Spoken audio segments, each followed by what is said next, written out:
Glad you're close to welcome. I'll call the Planning Commission meeting of January 19th, 2017 to order. And Ms. Rodriguez, would you call the roll, please?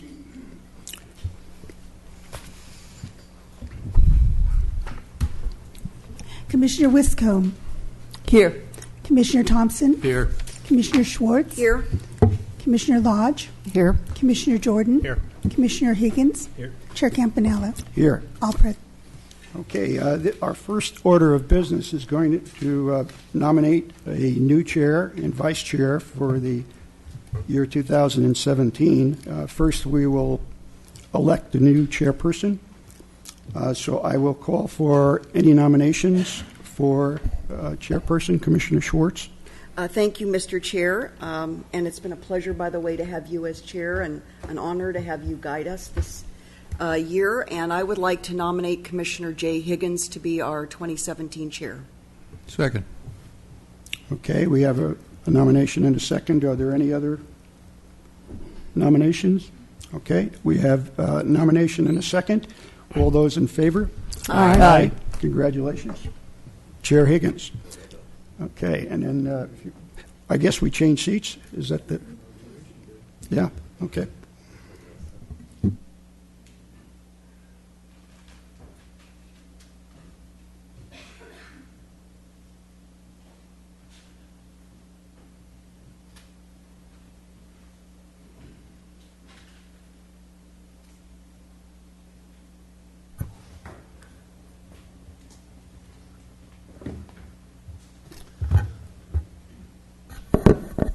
I'll take nominations for vice chair. Mr. Chair, I'd nominate Commissioner Wiscombe. Second? Any seconds? Second. No comments or discussion? All in favor? Aye. Any opposed? Congratulations. Come on over.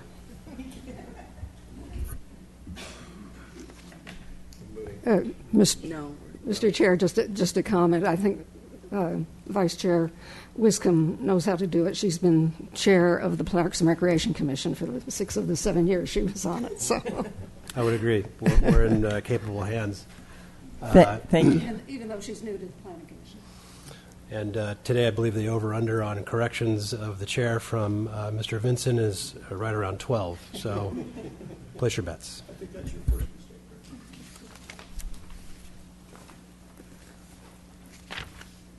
So, thank you, everybody. Thank you, Mr. Chair, previous Vice Chair Campanella, for your leadership and direction during these hearings, keeping us on track.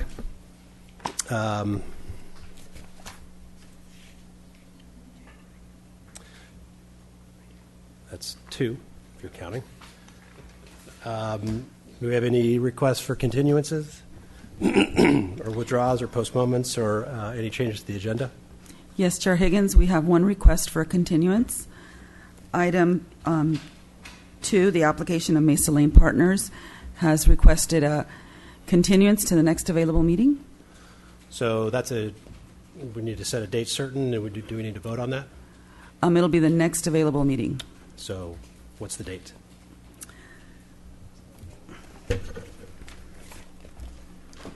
February. I believe it's February 9th, but we're not setting a date certain. We just need to check all those agenda items. Okay, so tentatively, Tentatively. indefinite continuance, and we don't have anybody here from the applicant side to request that in person? Mr. Chair, members of the Commission, the City Attorney's Office and the applicant have been negotiating the terms of a resolution of their appeal. We're very close. However, our best efforts last night to get to the finish line were unsuccessful. The City Attorney's Office has been asked by the applicant to extend that request for a continuance. You are representing the applicant? That is correct. I'll give you 30 seconds to give us the Reader's Digest version of what's happening and your request if you want to take advantage of that. Sure. I'm Sam White with Mesa Lane Partners. Just confirming what you've already heard. We've been negotiating with city planning staff and the city's attorney's office, and we've come very close to an agreement, and we just need a little more time to finalize that. So we would like to continue to the next available hearing. Okay, B, do we need a vote? Okay, anybody like to make a motion on continuance indefinitely? So moved. Second. Any discussion? All in favor? Aye. Aye. Aye. Opposed? Okay, we'll see you soon. We have any members of the public that would like to speak to the commission about anything not on today's agenda? Seeing none, I'll close that portion of our hearing, and we'll move on to our first item, which is the draft 6-year capital improvement program and budget. And we'll have a presentation from staff, I imagine. And how long do you need? Our presentation is probably 10 or 15 minutes, and then we're happy to answer any questions. Okay, so we'll go presentation from staff, then questions from the commission, and then comments from the commission. And we're not voting on this today, correct? We're just taking comments. Is that your expectation? We're asking for a finding that the general plan, that the capital improvement program is in compliance with the general plan policies. Okay, thank you. Whenever you're ready. Good afternoon, members of the Planning Commission. I'm Rebecca Bjork, the Public Works Director, and I'm here with Brandon Bodette, our Administrative Analyst, to present our capital improvement plan as we do every other year. We do it along with our 2-year budget plan. And Mr. Bodette has a presentation of the highlights of the capital improvement plan for you. Good afternoon. Chair Higgins, members of the Planning Commission. I'm here to present the 6-year capital improvement program, fiscal years 2018 through 2023 today. Before I begin, I would just like to take a moment to acknowledge city staff on the work of this document. I'm here as I coordinate the efforts and walk it through the approval process, but it's really the efforts of the various departments and programs that assemble the projects, vet them through their boards and commissions, and create the project pages that are there before you today. So I just would like to take a moment and thank them. So my purpose of being here today is to provide an opportunity for the Planning Commission to review the draft 6-year capital improvement program for consistency with the general plan and recommend that City Council accept the draft CIP.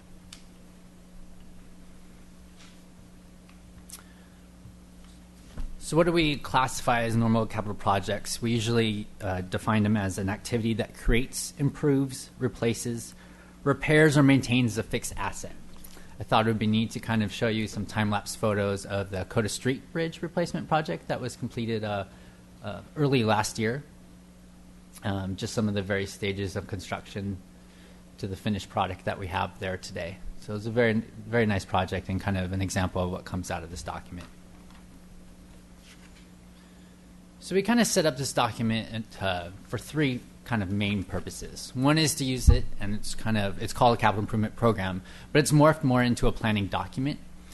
We use this planning document to identify unmet capital needs, as well as anticipate funding levels for these different projects. We also use it to provide a plan for departments and programs to kind of prioritize projects in the upcoming budget cycle that we have coming. I just want to take a moment to talk about project prioritization. I know this commission in the past has expressed interest in seeing more prioritization in the document. However, due to an array of needs by the various programs and departments, the adopted plans and policies that guides these projects, as well as the specificity of project funding and funding available, it's really kind of difficult to have a one-size-fits-all priority setting process. However, you will see some common themes throughout the document. You'll see that safety and maintaining existing infrastructure is kind of the priority setting, number 1 and 2. I'd also like to note that the first 2 years of the document are considered budget-ready projects. So this is what we usually use to set our adopted budget in the upcoming budget cycle. There's 4 kind of main funding sources with the CIP. We have the general fund, which is your typical tax-generated fees that are associated with governmental-type services, police, fire, library, Parks and Rec. We have enterprise funds that have user-generated fees that are designated for that specific program, airport, downtown parking, waterfront, water, wastewater, those kinds of things. We have intra-city funds. These are funds kind of paid for a department by another department for goods and services. Fleet, our information technology, our building maintenance, things like that. And then designated funds. So these, an example of this would be a voter-approved tax that is designated for a certain type of project, like Measure A, used for transportation projects. So I just wanted to look at some of the numbers now. We have the first 2 years laid out here in this table with funded and unfunded needs. As you recall, these are the budget-ready projects that we would be using to set our upcoming budget cycle. This chart takes a look at all 6 years of the CIP, broken down by funded and unfunded projects.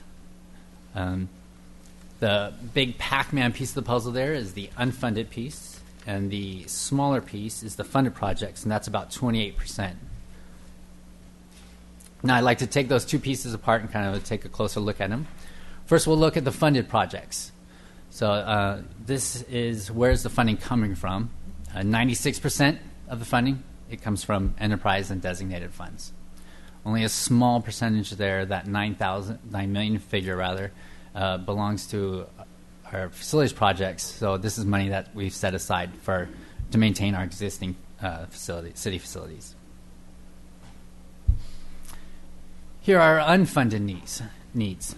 So the majority here is still the general fund, and you're looking at about 33% there.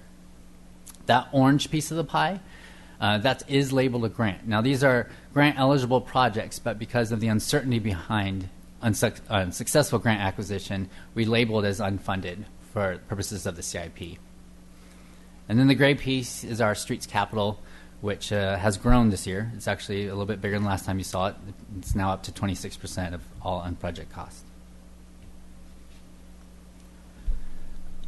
So there's over 300 projects within the document, the majority of which this commission actually reviewed and found consistent with the general plan in its last cycle. There's about 81 new projects, so I'd like to go over and highlight some of those kind of briefly, just to draw attention to them. So we have library. They're looking to renovate some workspace that hasn't been done so since the 1980s. Fire station has a couple projects. They're looking to upgrade their alerting system throughout their stations, as well as a firefighter academy to train new recruits on proper Santa Barbara Fire Department procedures. Creeks, sorry, one moment. Creeks has some projects that are consistent with the Creek Inventory and Assessment Study. And Parks and Rec manages about 60 facilities and parks. So these projects have been added to address the ongoing aging facilities and deferred maintenance costs. Within our administrative services, we have information technology at a couple projects. The desktop replacement and the network infrastructure ones, those are annual projects. So those we use annually to maintain our computer infrastructure. Downtown parking is looking to address some ADA compliancy and some coding requirements, as well as they have several projects that are kind of looking to upgrade their facilities below the 101 freeway to kind of address the development that's occurring down there. Waterfront has some projects guided by the Harbor Master Plan, State Tidelands Trust, and ADA Transition Plan. As well as the airport has some needs outlined by the Draft Master Plan. They're using technology to automate some of their services. And similar to the rest of us here in the city, they're looking to maintain their pavement management program. This belongs to our facilities division, so these are projects that they continue to do a great job identifying needs throughout our various facilities. We list this under our Public Works ICS funds, but these are all projects related to general fund type buildings.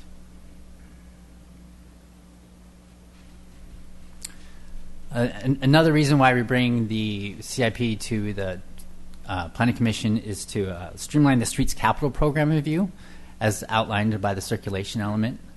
So we bring the proposed projects for the next 2 years specific to the Planning Commission. I've listed everything that's been proposed, as well as I've also included the unfunded portions of it, just so we can address the unmet needs that were outlined. So I've broken it out by two.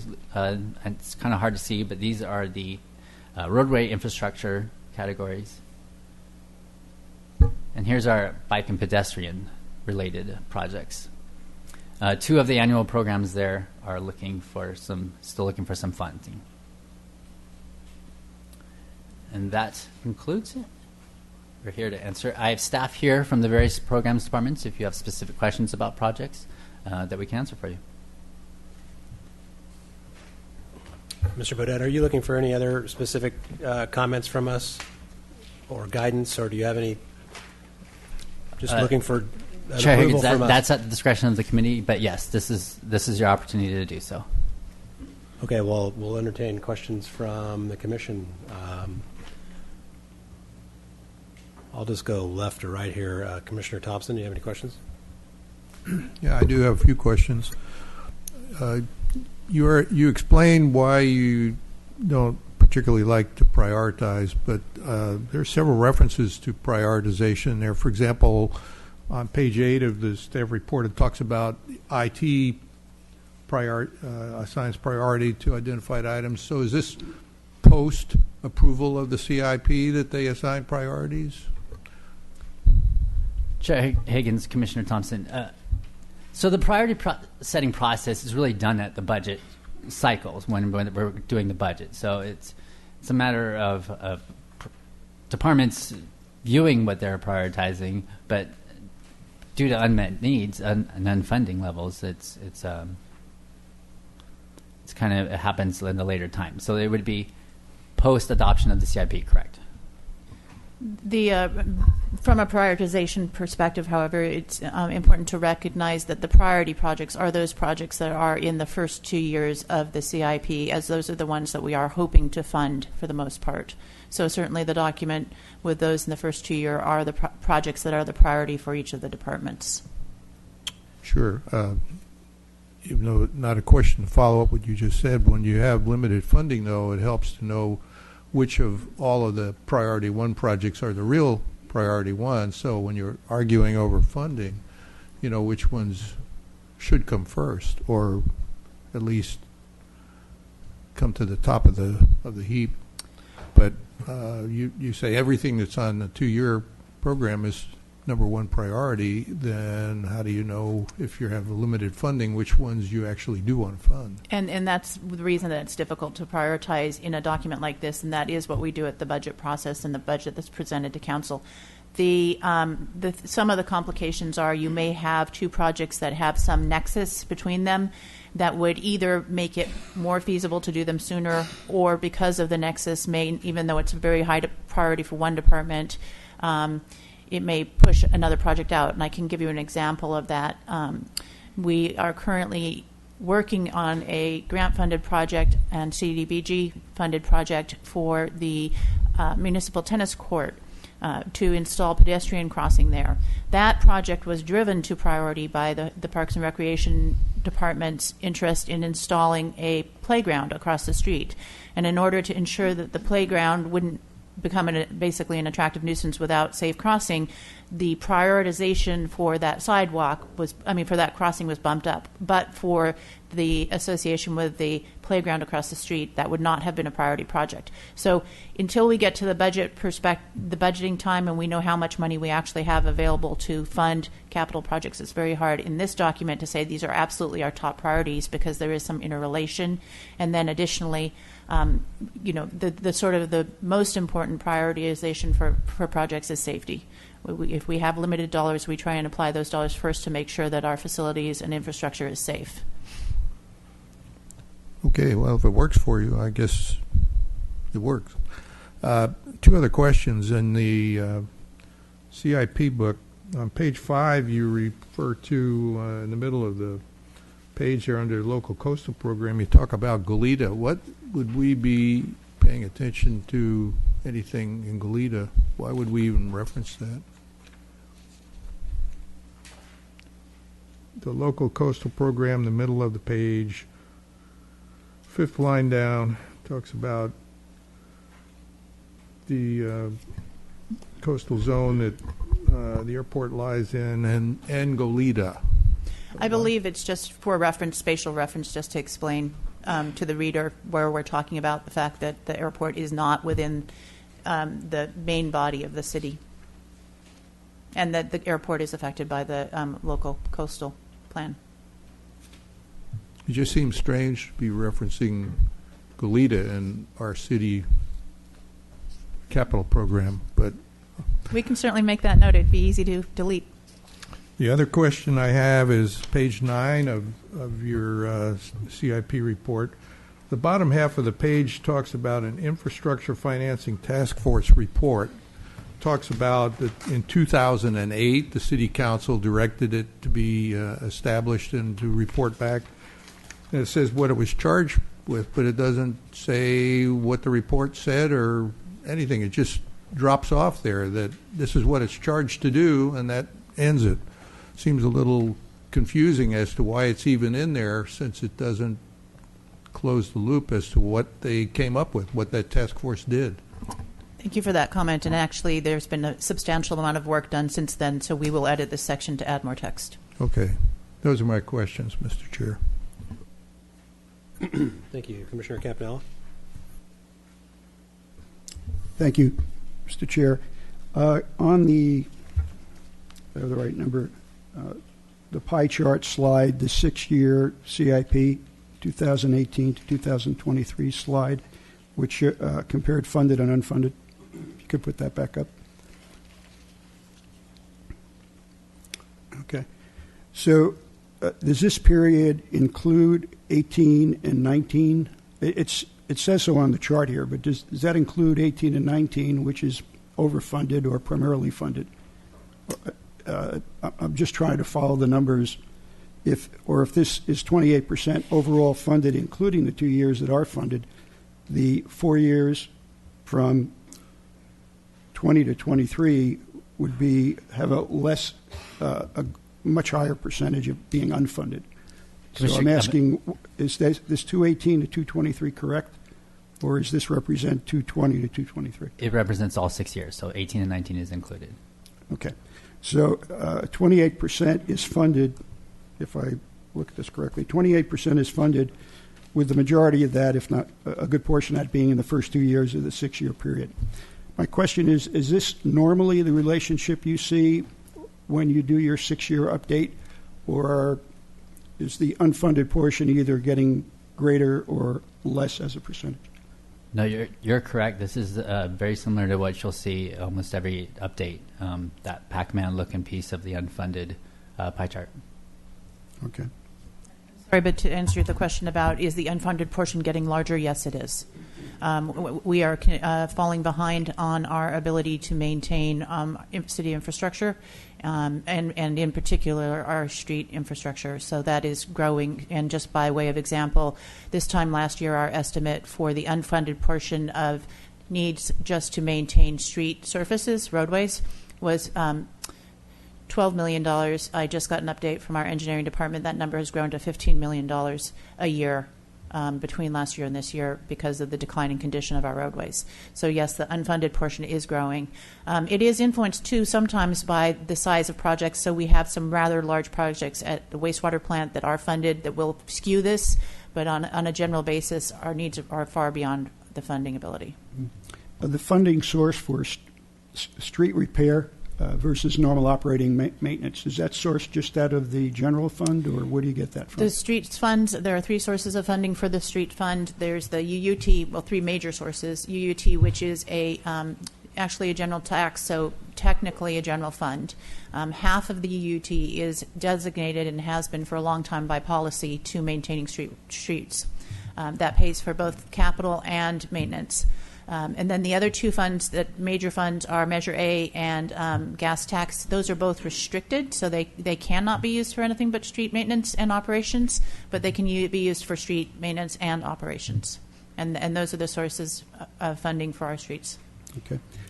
We had a presentation last week on the HOV 101 expansion, and Mr. Dayton spoke about a number of intersections that could be impacted once the freeway went in.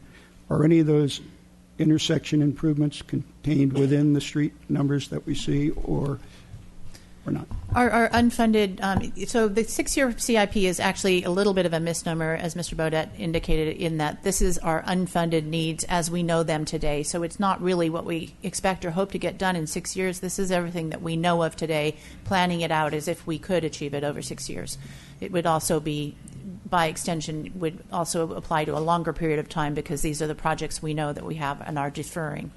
But to your specific question about the intersections, the deficit of funding in the streets fund is such that we are really only maintaining what we have at this point in time. As I said, safety is the highest priority. Intersections are, of course, a safety risk, and luckily tend to be eligible for grants. If there's a safety issue, we are more successful in getting grants for intersection improvements. But really, most of our dollars are going into just trying to keep the pavement in as good condition as it can, and really importantly, do things like making sure our traffic signals don't fail. Okay. I have one other question. The buy-in fees that are used for sewer and water that new development pay, is that considered a source of funds for your water and wastewater systems? That's correct. Those are accounted for in the revenues, projected in the revenues for those two funds. So existing customers would be paying a certain amount per year in their water bill to cover those capital improvement costs? I don't know if I'm using the proper term, but... So the concept behind a buy-in fee is that the water, wastewater infrastructure has been built and operated and maintained for the benefit of current and future users, and that the way that the buy-in fee is calculated is to reimburse essentially the existing customers from those costs that they've borne on behalf of future customers. It doesn't directly go back to existing customers, obviously, but what it does do is provide an additional revenue source that decreases the amount of additional rates that we have to get from those existing customers. Okay, and just to confirm, the funds that are generated can be used for future projects or debt payments, financing that was done perhaps on projects that are already in place? They can be used for any of the water or wastewater expenses. That's correct. Okay. And amortization of debt would not be part of this. You're just looking at new capital expenses. No, it can be used for any.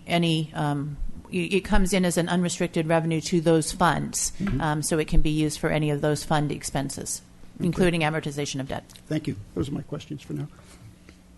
Commissioner Jordan. Thank you, Mr. Chair. I don't have any questions. I'll just sneak in a comment, piggyback on Mr. Thompson, and get out of the way. So, Ms. Bjork knows this because we've had a meeting or two on the subject, but I appreciate your example of the tennis courts, because that's one that at least I'm familiar with because we reviewed that project. So, and I kind of get in concept the whole issue of prioritization, but and the report and the purpose of the report certainly meet exactly what you say in the staff report. Just review it against consistency with general plan and make a recommendation. It's just continually, of course, the regular lay person, me, always wonders how we make decisions and where we make them, and within departments how they're prioritizing and what's important. And of course, I'd like a pick at that apple too now and then.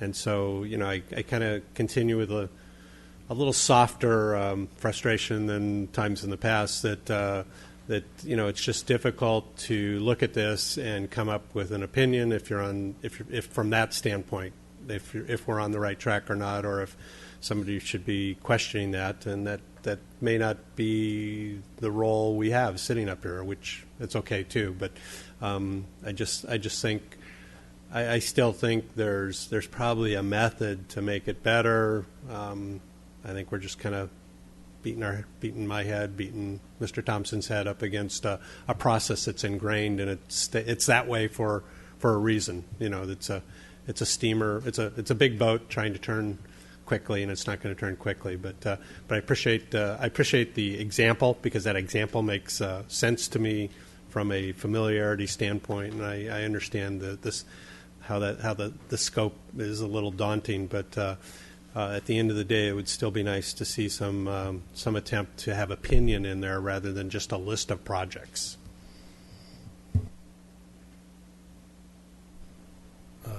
Commissioner Swartz. Thank you, Mr. Chair. I think my first question is more of a general one, and maybe you could help me, either Ms. Bjork or Mr. Bodette. Are there any references in the binder we've received that would also help us understand, in terms of prioritization, risks associated with not proceeding on some projects? So when we think of some of the big ticket items, we have our road infrastructure system, we have the desal plant, and I wanted to ask you, I don't see that in here, maybe I've overlooked it. Things like that. It's one thing to say, public health, safety, and the dollars associated with attainment or implementation. But then there's the issue, I think the looming issue on some of these, what happens if we don't follow through with some of the projects? So could you just speak to me just a little bit about that before I drill down and ask some specific questions? Sure. And that, of course, is at the heart of the prioritization struggle is the what happens if we don't. I think the safety ones are pretty obvious. What happens if we don't? People get hurt or worse. And so those, of course, that's why those remain high priority. Some of the other what happens if we don't are a little bit more difficult. So, for instance, I've opened it to the police department building, which is what happens if we don't replace that building that is old and outdated and too small. That was on my list to talk to you about, yes. And what happens if we don't is we continue to have operational and cost inefficiencies. It's a building that we know is at the end of its useful life. It needs to be replaced. It's too small. We're paying $16,000 a month to rent additional space for the police, and that is not as convenient or effective for them working as a team to have an adjacent building that is not part of the headquarters. But more importantly to the inefficiencies are really that we are putting millions of dollars into that building to just keep it working. And those are millions of dollars that could be used to do other improvements if the building were to be replaced. So, for instance, we did a remodel of the locker room at over $2 million. We had to relocate the 911 call center because the building has structural concerns. The plumbing and wiring systems are old and continually require a lot of operational costs that would otherwise not be there. So that's what happens if we don't, that doesn't have the same kind of dire consequence but has a financial consequence. And then I'm trying to think, there's another class of what happens if we don't. Well, since you mentioned the police headquarters, that was going to be one of my questions. So, for example, I'm looking, so this is A-140 in the binder under police. So the way the information has been formatted for us, and I assume for council, is there's the project, a brief description, and the anticipated funding over a period of time that's required. Am I overlooking anything that also addresses a proposed strategy to secure the funding? You are not overlooking anything. It is not in this document. Certainly something we could consider for future, but it can change significantly. So the options would be, a new revenue source, debt. New revenue source to pay the debt. In some circumstances, there's grant opportunities. In some cases, there aren't. And the challenge is that sometimes you don't know, and we do like to use this document as support for our grant applications. So if we had, for instance, a document that said we're proposing to fund this with water rates, and then we went for a granting agency and they said, but you have a funding mechanism anyway, we wouldn't want that to work adversely. So we talk less about the funding in here other than whether it's funded or not. And more about what the project is and what the project need is, and trying to plan for how we would like to get them done. So you can see this is scheduled in 1920, which tells me we don't have the money, right, or likely to. But then additionally, it would take some period of time for us to get ready to actually do that project. So even if we had the money this year, we likely wouldn't be able to we might be able to bump it forward a year, but not more than that. Well, just to offer you, some something further to consider as you're refining your prioritization tools that you'll be using. And I want to use the bicycle master plan as an example because, as you might recall, when we started to move into the more concrete planning aspect of which options were not only more desirable, let's say, to the community, more efficient and safe from a traffic circulation perspective, but also your team put together, and I thought this was very helpful, different funding scenarios based on sources of funding. I would think that that was very helpful in terms of evaluating the feasibility. So the first screen, as you said, is public health and safety, but then as you sort of move down the food chain, I'm not sure if it's an up or down food chain metaphor, but the bottom line ultimately is whether or not there are, I don't say readily available sources of funding, but feasible, practical, for all intents and purposes, sources of funding. So something may be needed, but the funding opportunity is so far off.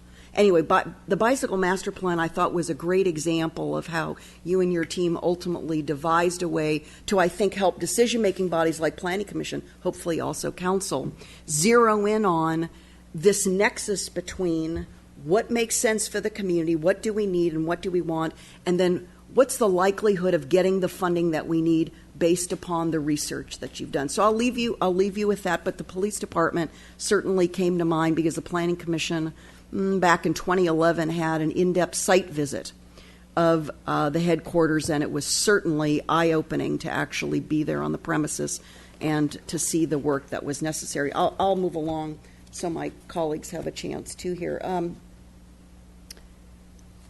I want to go to water, and I didn't know where this might be identified, and again, perhaps I'm overlooking the desal plant project. Could you talk to me about that a bit? The desal plant project is not in the 6-year CIP because it's a current project.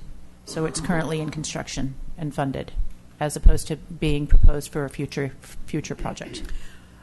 So I'll drill down on that just a bit because I follow this regularly at Council and with Mr. Hagmark. Yes, it's a current project. We know that. But as just was as recently occurred at Council, the increase in costs, the unanticipated increase in costs associated with that current project they're sort of still in play, in flux. So is there a reason why that is not part of this when on this iterative basis you're needing to go back to Council to say, well, we had the money, we thought it was X, but now it's X plus, and then that continues to move, that bar continues to move up, and now we know it's more than we had even or recently anticipated. So is there any thinking, or have you discussed with anybody, in city staff or council members as to whether or not that should be moved over to this kind of planning document because of shifting funding pressures? I think it's an interesting example. It is certainly not our typical type of project. It's an emergency project due to the drought emergency. It was planned for both in the budget. Unfortunately, as you know, it's not adequately in that the costs are higher than what was planned for, and it continues to be planned for in the water financial plan and water rate planning. So it really is being planned for more in the operational budgeting document rather than the capital improvement program budgeting. But I think in answer to your question, I think a better example with that of how we do that sort of iterative funding is our Bridges program, where those are we are so successful in having those be almost 90% grant funded, in some cases 100% grant funded. But if you look at the way that they're presented in here, they will be presented as the ones for which we have secured the money are funded. Those that we know they're eligible, they're on a list, and our chances of getting that money is pretty close to 100%, are still listed a couple of years out as unfunded. So it's reflecting the fact that is kind of an iterative process of coming back and getting that money and securing that money and moving forward with those projects. Okay. And I think this may be my last question, but I see Chief McElroy here in the chambers, and so I want to go to fire. Sometimes fire, I don't think, gets the same attention. I don't know if that's a good thing or a bad thing, as law enforcement, as police. So I wanted to see, Chief, if there's anything on this list that you would call out for our attention. Again, since we don't talk about your department's needs as much as some of the other departments.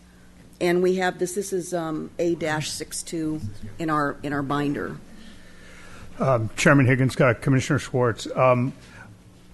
In terms of fire getting more less interest in police, I think you'll find several police officials that would dispute that. Okay, well, good. Then we're on par there. Our list, I think, reflects a department that has a really good infrastructure set up right now. It's kept pace with how we've grown, and I think we've gotten a lot of support from the city in that regard. The one thing that is here that there's a couple things I would probably like to address.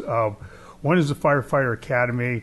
One of the things that we're very proud of is that we have not lost an employee to another agency in 16 years. 16 years. We had That's one. Remarkable. This past month we lost somebody for a very good reason. He made a change, but we're really proud of the hiring process and the vetting we do of our employees and giving them a good place to work. And I think that's reflected in the fact that we used to lose people on a regular basis. Just hasn't been happening. The other thing that we're working on is Fire Station 7, which is Mission Ridge and Stanwood. It's the backside of the Riviera. We were looking at a remodel for that. That's our oldest station that hasn't had anything done to it in the last several years. And it's not really a fire-resistant building, and it's in a very high fire area. So one of the things we're exploring right now is if you're familiar with that area, the Forest Service has a presence up there in like a double-wide trailer, and they have been there for a while.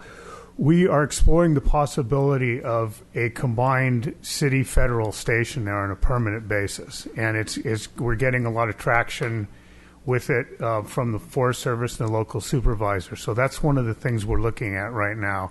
It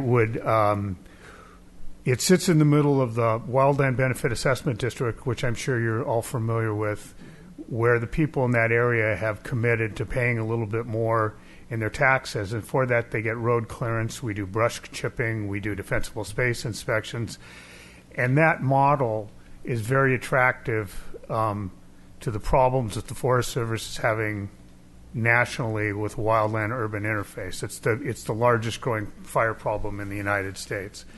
So the idea of co-locating with the municipality that is in the neighborhood where the constituents have and the residents have placed a high priority on creating defensible space and being active participants, and it is very attractive to them to see as kind of a model for other communities in the Western United States. And as you're aware of, the Bren School did a study of that district over the past a couple of years, and because we felt it was a very good program, but we wanted to see what an outside academic institution thought of it. Mm-hmm. They found a lot of value in it and identified 80 other cities in California that would benefit from the same. 80? 80? Uh-huh. 80 of the other to have a similar program. So that, in terms of a big project, is the only thing we have. We have some smaller things that you can see here, but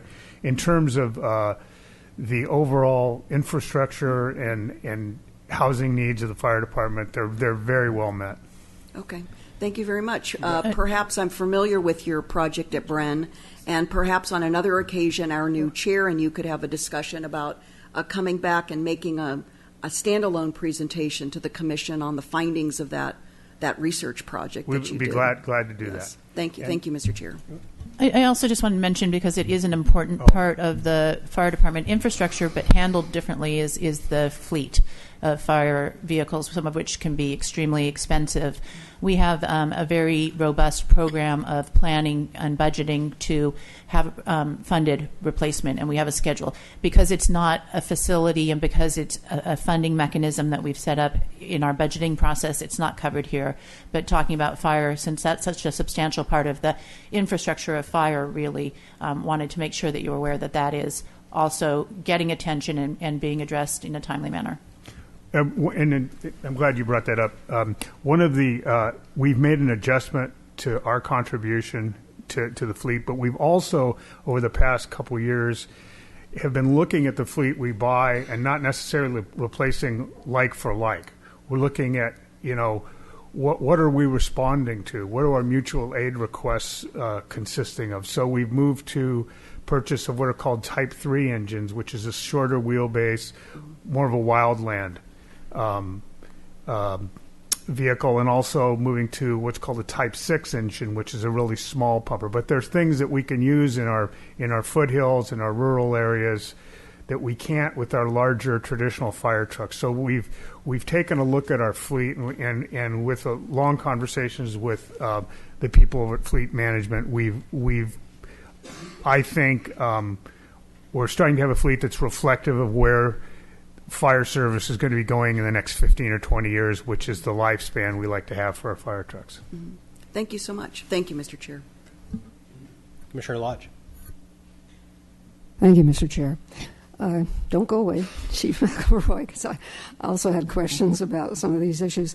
I must say that, as always, this document is a very depressing one, because I didn't see anything in there that wasn't really needed, and such a small percentage of it is funded, even in the first 2 years. So, but I know that's the way it's always been. But I was puzzled that the Firefighter Academy is in the capital improvement program. Because it's a $460,000, and I imagine most of it goes for salaries. We hope to be funding that out of our mutual aid money. That is our expectation. We have it in here, I think, as more of a placeholder. Should we not? That money is dependent on the type of fire season we have. We're reimbursed for the time that we send people out of town, and an administrative fee on top of that. So they make us whole for all of our time.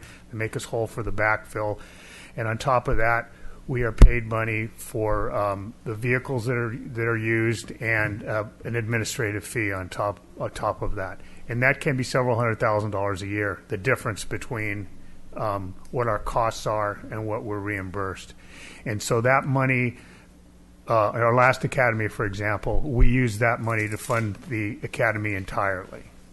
And in this case, we may be, because of other pressures on the city, that the general fund may need that money in other places in the general fund.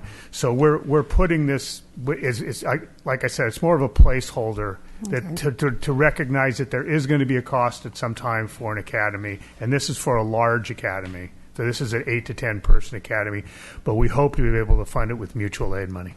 Okay, thank you. Then I was really surprised to see, sorry,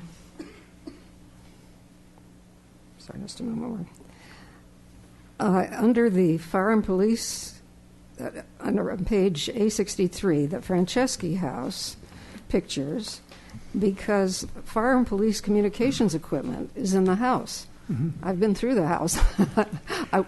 Where is it? And then I can certainly understand why you'd want to get it out of there.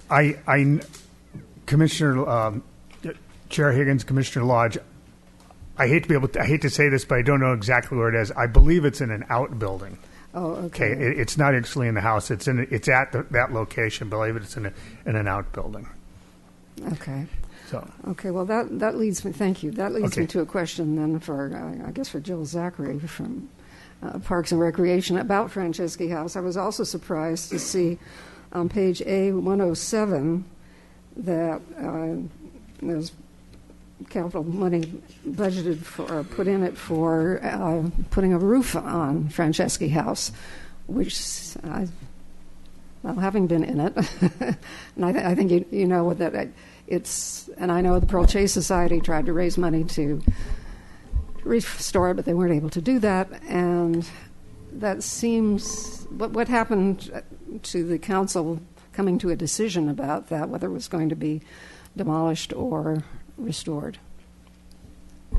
Chair Higgins, Commissioner Lodge, we're still working on an alternatives options analysis for what to do with Franceschi House and the park. We expect to be back before council probably in March of this year, looking at both an alternative project as defined by the Pearl Chase Society, an alternative project as developed by the Parks and Recreation Department, and then the alternative that's been discussed for many, many decades, which is to try to restore the house, with the idea that with additional fiscal information, the City Council will be able to make a decision and move forward. The proposal to repair the roof and put a new roof on the house is essentially because it's in such terrible condition that the department believes we should protect the resource until it's determined what should happen to the resource, rather than have the house open to the elements. Well, if the decision is to not restore it, then it seems like a rather wasteful expenditure of money. I know you've had plastic over the top of the sheets of plastic over the roof in parts of the house. If I could add, Commissioner Lodge and Planning Commissioners, we don't ultimately know what will happen, and whatever will happen will take many years to come to fruition, even if it is an alternate project that involves taking portions of the house and repurposing them perhaps. And so in order to do that, because it's the city's duty to protect that resource to the extent feasible, until that decision is made, that's why we're moving forward. It could be many years regardless of a decision that the council makes in March. We currently have a balance of about $200,000 in our capital program for that project, and one of the challenges that we have as a department, and certainly that we've had in this location, is that funding for anything at that park has been difficult to obtain regardless of the decision to move forward. So it could be many, many years before even a project is implemented there. Okay, thank you. And then on the library elevator, I guess Ms. Bjork, perhaps you can answer this question.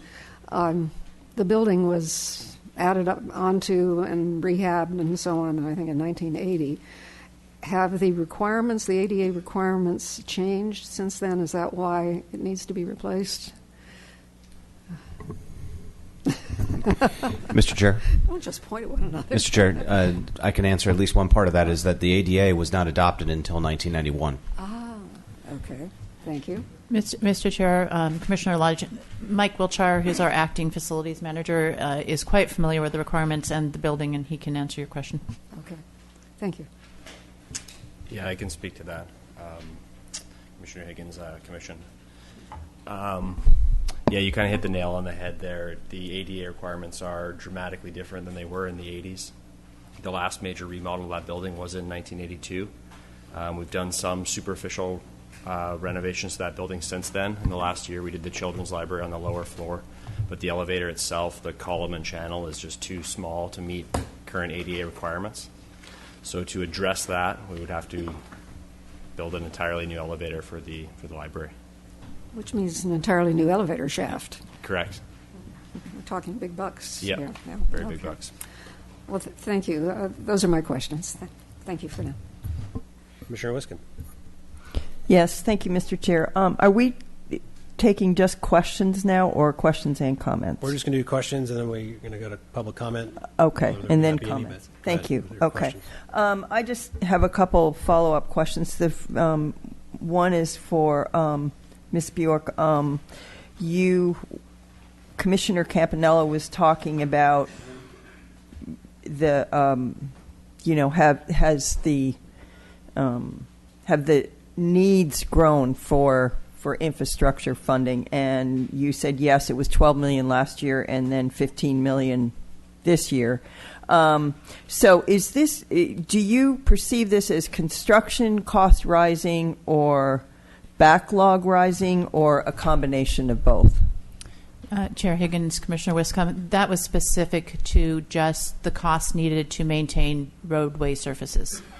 And so there are a number of factors that are affecting that. The most important is that as roads wear, it becomes more expensive to repair them. So a road that's in reasonably good condition, it's much like a house. If you paint your house, you'll protect the wood underneath it, or if you put the roof on the house, it protects the wood underneath it. You start to get holes in that roof. You have to go and get the subroof done, maybe the insulation, and then you get dry rot through the house. And all of a sudden, what was a relatively cheap project to just keep it in good condition becomes much more expensive.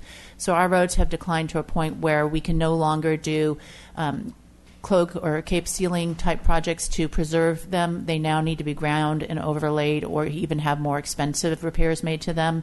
And so that's the biggest portion for that cost escalating so quickly. So you're losing your ability to slurry seal them, and that's correct. Okay, great. Thank you very much. That answers that question. And then I had a question for Chief McElroy. If I'm sorry to, actually, it's good exercise. It relates to the Fire Academy again. I read where you're anticipating, I think, 7 firefighters, 7 vacancies at the end of the year. Is that correct? Is that what I read? And if that's the case, what happens if this isn't funded? Do you outsource them to another facility to get their training, or? Yeah. Chairman Higgins and Commissioner Wiscombe, I do not anticipate. I don't know where you saw that. I do not anticipate that. Is it in this document? Mm-hmm.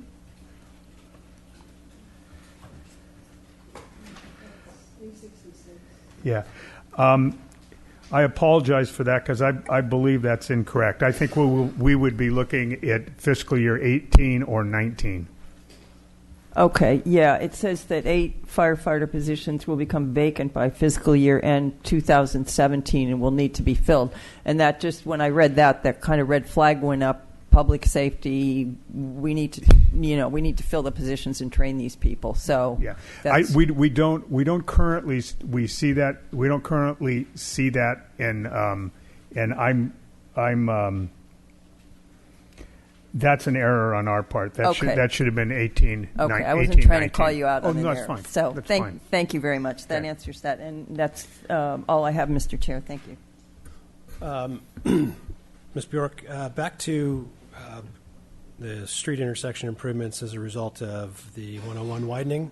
Can you maybe explain a little bit about, so if I understand you correctly, some of those costs are not even in this budget, right? Because they're out beyond the timeline for those intersection improvements, correct? Mr. Chair, I don't know whether we've got those specific projects in here or not. In part, I know that we are still trying to figure out how we would even define or address those intersection improvements, because they are, as you're well, so constrained. I mean, we have such constraints on our streets. So I can't. I will check and see if we have that in here. But as to the timeline. If we knew that was a pending need that we needed, even if it was beyond the 6 years, we would have included it. So then maybe just explain to us whether or not you're on the same page with Caltrans as it relates to their cost-sharing formula. Is that a new formula? Or are you familiar with that? And I don't want to put you on the spot. Yeah, I'm not I'm not familiar enough to speak about it knowledgeably. All right, that's fine. Concerning the bike master plan, are those costs that were in the bike master plan that we last saw, those are all embedded into this budget? They're just sprinkled in different components because some of them are public works and different departments of public works?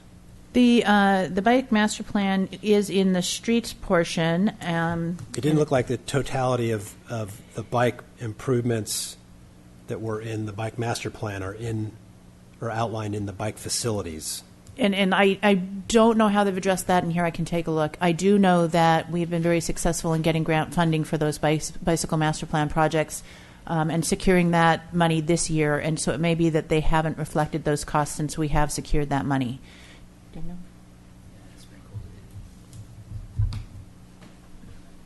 Commissioner Higgins, I believe it's kind of scattered throughout. You're also looking at FY18 and forward, whereas I think we had some successful grant acquisition to some of those projects in this fiscal year that we're in right now. So you won't necessarily see that reflected. So some of the bike improvements are outside of this, outside of 2023 as well? Certainly for funding, we don't have any funding identified. It would all be unfunded for future bicycle master plan improvements. That goes to this, trying to maintain what we have first before adding additional new facilities, unless we can get grant funding for them. Okay. So a question for Ms. Gularte for community development. The Excella software that's being worked on now, there's a line item there for another $500,000 or so, if I saw it correctly, and that's the funding source for that are permit fees, correct? I believe so. Yeah, Chair Higgins, I can answer that one for you. Yes, they're permit generated fees. Okay, so then when that system is up and running and purchased and fully operational, the permit fees, what happens to the permit fees? They go back down? No, what happens is they're permit generated fees, but they've been put as set aside in anticipation of this project. So they weren't changed or reflected based on the project. It's just money that's already been set aside. So going forward in the future, if we don't need to fund the Excella project, do the permit fees go down for applicants? No, again, the permit fees weren't adjusted based on this project. The permit fees are what they are. They've just been set aside as part of their information technology funding for this project. So they took money, set it aside for the project, and that's where it lies. It's not adjusted based on the project. So the permit fees will stay the same. Mr. Chair, if I can, community development and building, and you may know this, I'm sorry if I'm being redundant, the permit fees do not recover all costs. In fact, for development projects, they only recover maybe approximately 30% of the costs of processing the development. So certainly, but for building permits, I know that community development tries to set those to be full cost recovery. So they have created what is called a technology fund to generate revenue from those permit fees that I believe is being applied to this program and is applied to other technology projects that they need in order to be able to manage the information and the permit application process effectively. And so when Excella goes away, there'll probably be something else. There'll be something else, and there's always ongoing maintenance costs associated with those projects. But they did do a good job of saving up a lump sum in order to have it available to pay for that replacement. And then in terms of overall fees for cost recovery, that does not. What does that include? Cost recovery for. And I'm not going to be an expert on speaking to that. I would have to refer that to the community development department. But it is the cost estimate for the staff time to process the cost of staff salaries and budget to process permit fees and manage them. Okay, so probably development review, but not maybe long range planning activities. Fair. That's correct. Right. Okay. Right. It's specific to the actual development review is where those estimates I gave you came from, not from all planning activities. Okay. One more question, either for Ms. Gularte or Mr. Vincent. I heard from Ms. Bjork that you needed a finding from us today for general plan consistency, but I don't see that necessarily outlined in big, bold letters in our staff report. So if you could just reiterate what we actually need to do today. It says in one of the pages of the staff report, it says that's what the job of the city planner is to do. Page 5, city planner looks for consistency with general plan, local coastal program, and other city plans. So I assume that's already been done by the city planner? Mr. Chair, members of the Commission, Government Code Section 65401 requires every public project to have a finding by the Planning Commission of consistency with the general plan.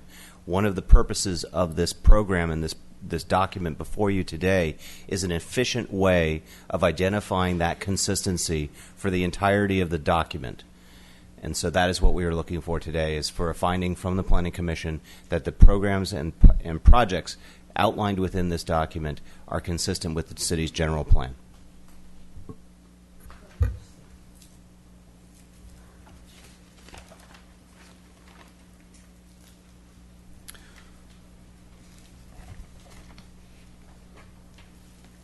Well, so page 6, if at the bottom, it seems like that's a receive and file, but okay, that's okay. Any other questions from? Go ahead, Commissioner Campanella. Thank you. Sorry, I had one other one. I don't want to get ahead of ourselves because we have another item on the agenda that is coming up, but there is a corridor improvement on Chapala Street as an item for $2 million. And it does talk about improvements around the transit center. So I'm just wondering, should we wait maybe when we have that presentation, maybe staff is familiar with what work is involved and how that dovetails into what we're going to be reviewing? Should we wait then? I'm looking at, it's page A240 in it's Public Works Streets Transportation Project, corridor improvements to Chapala Street.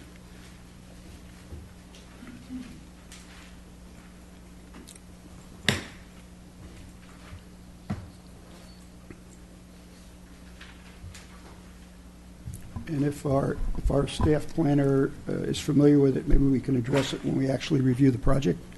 I don't want to get ahead of ourselves on it. I believe the current status of that is probably just a very conceptual plan, particularly given that where it's being programmed and that there's no funding for it. So I expect the level of planning for this is pretty at pretty much of a sketch level at this point in time.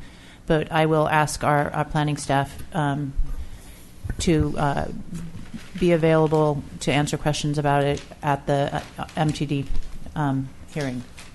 Mr. Chair, Ms. Bjork, do you have any need for the Commission today to make any specific findings of consistency for any of the particular projects, or is it sufficient that they've received this, made their comments, and that at the time of project consideration, that consistency finding will be made?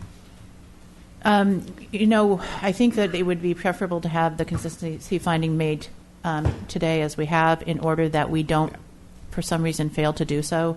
And to the point about the city planner, she is a part of the project development, the plan development, and has reviewed all of the projects with the different departments.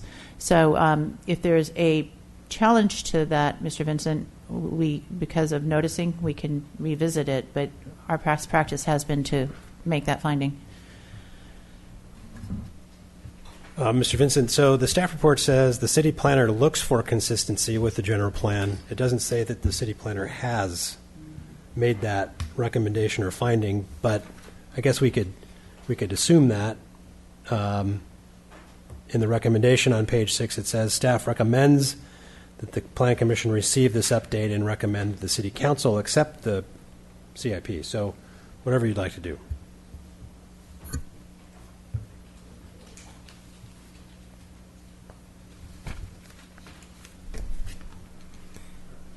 Mr. Chair, at this point, I'm looking at how this. Let me look at our agenda.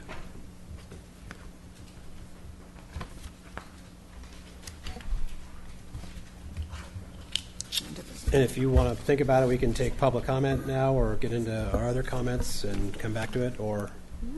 You can open public comment. I'm not sure how much you're going to get. I don't think we're going to get much. Ms. Galarte or Mr. Rodriguez, do we have any speaker slips? We do not. Does anybody from the public want to address the commission on this matter? Seeing none, go ahead and close public comment on the item. Mr. Chair. Back to Mr. Vincent. Ms. Bjork and I had a moment while you didn't hear any public comment to confer, and I think what we'll do is we'll come back on February 9th with an agendized motion or recommendation for a motion regarding the consistency. The way this item today was agendized, it really is a matter of receiving and it does say review for consistency. Quite honestly, I'm not sure what that means other than coming to that conclusion. However, the fact that it didn't announce a vote, I'd feel better that we properly agendize it, come back on consent on February 9th for your consideration and maybe some more input from the city planner on those findings of consistency. Okay. Sounds good. We'll go into Planning Commissioner comments, left to right. Commissioner Thompson? No further comments. Commissioner Campanella? Well, we've seen this a couple of years now, and I'm always appreciative of the work that goes into it. Being on downtown parking committee for a couple of years, I know the process individually by department that occurs and how well thought out it is. And also impressive are the thank you for staff for putting the various advisory group minutes in, which pretty much just approved, reviewed, and approved. There were really no substantive questions, which is an indication of a complete job that was done. So thank you for your work as always. That's my comment. Thank you. Commissioner Jordan. Let's see. Commissioner Schwartz. Thank you, Mr. Chair. Just briefly, I too want to compliment staff. This is such a significant compilation of all of our capital needs, which I think just by the look and tonnage here, I think is reflective of the challenges we face as an old city, as an evolving city, still a modern city, though with an aging infrastructure. And I want to compliment your department in particular. I know that you've been very successful with grant funding, and that really is a special skill. It's almost an art at this point for government entities that are successful in securing government grants, state and federal. So my hat is off to you there, and I'll look forward to following this to City Council. Thank you. Commissioner Lodge. Thank you, Mr. Chair. I don't have anything to add. I did want to know, would staff like to have these back? Certainly, if you don't have a use for it, we will use it. Thank you. Okay, thank you. Commissioner Wiscombe. Thank you, Mr. Chair. I just also want to reflect my appreciation to staff for, I know this, I've seen this document many years, and I know how much work effort must go into it. I appreciate the projects in here, in particular in the airport division, that maintain infrastructure plus create new revenue generating opportunities. I think those are always exciting projects. And as always, I support the projects that improve public safety and also deal with our infrastructure maintenance backlog, our deferred maintenance, and that maintain our present infrastructure. I noticed there's quite a few that have grant funding, and I am always amazed how the City of Santa Barbara staff is able to secure grant funds for projects, and I commend you on that and hope that you have continued success in that area, because I think we have really benefited in our capital improvement program through grant funding. And I support the projects in the underserved areas of our city. I am a Parks and Rec commissioner, so I will mention Bonet Park improvements, the Neighborhood Improvement Task Force projects that support ADA access, lighting for public safety, safe routes to schools, and also improve our public right-of-ways. And just as an aside comment, last year I was at City Council when Parks and Recreation budget was cut by $890,000, and I just hope that doesn't happen again this year, because the projects that are on the that are in for construction are very important projects. They are in underserved areas of our city, like Bonet Park, the Muni Tennis Center play area, which also has a grant fund for the play equipment, and even Cabrillo Ball Fields, which is in a neighborhood that where walkability is an issue, and that will greatly improve. And last but not least, I think that we need to talk about the Cabrillo Pavilion and Bathhouse and how important that project is to the city of Santa Barbara.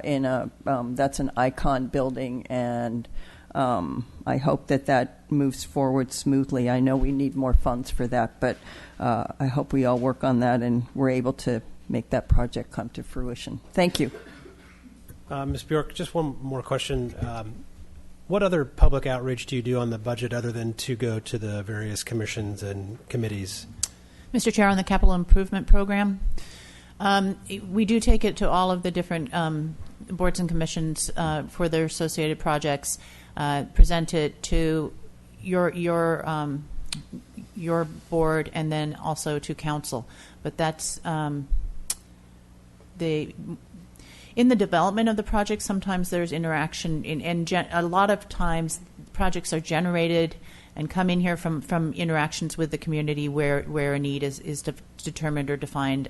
It's not in this one because it's a current project, but a really excellent example of that is the Montecito Bridge replacement, where we're putting in an adequately sized foot crossing on the Montecito Bridge over Sycamore Creek. That more an issue of interaction with the public that has generated a project that ends up in here and moves through the process. But other than that, the process is mostly at the boards and commissions. And then as we move to districts, do you envision any change to that process to filter or even reorganize your budget for districts, or do outreach in particular districts? We've just started talking about that, and it's difficult, especially with some of the infrastructure, because it's not necessarily equally distributed across the city. For example, there are fewer miles of road on the East Side District than in San Roque. But those roads tend to be in worse condition. So it's a difficult conversation when you're dealing with capital, but we are certainly going to try and struggle with that because we expect that that's something we will need to capture. Okay. Any other questions or comments? Thank you for coming and educating us about what you do and where you spend our money. I will, I think, entertain a motion to continue the hearing to February 9th. So moved. Second? All in favor? Aye. Aye. Opposed? None? Okay, we'll see this item back in a couple weeks. And I think right now we'll take a quick 10-minute break, give the next item a chance to set up, and see you at 2:35.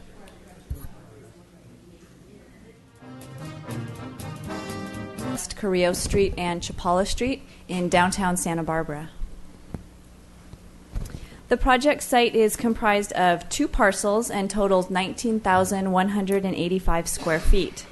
Here's an aerial view of the site and its surroundings, and it shows the existing 5,750 square foot building that's at the corner, and that building was most recently used as the Greyhound bus station.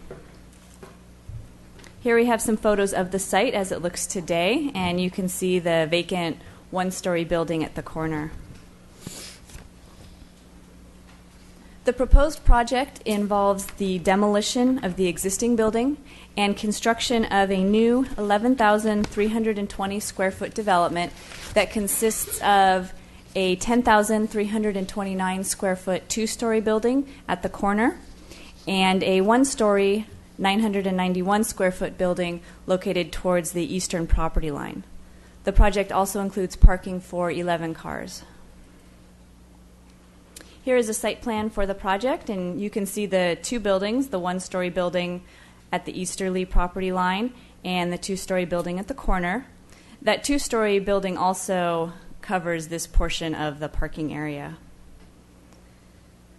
Vehicular access to the site would be off of Chapala Street, and egress would be onto Carrillo Street.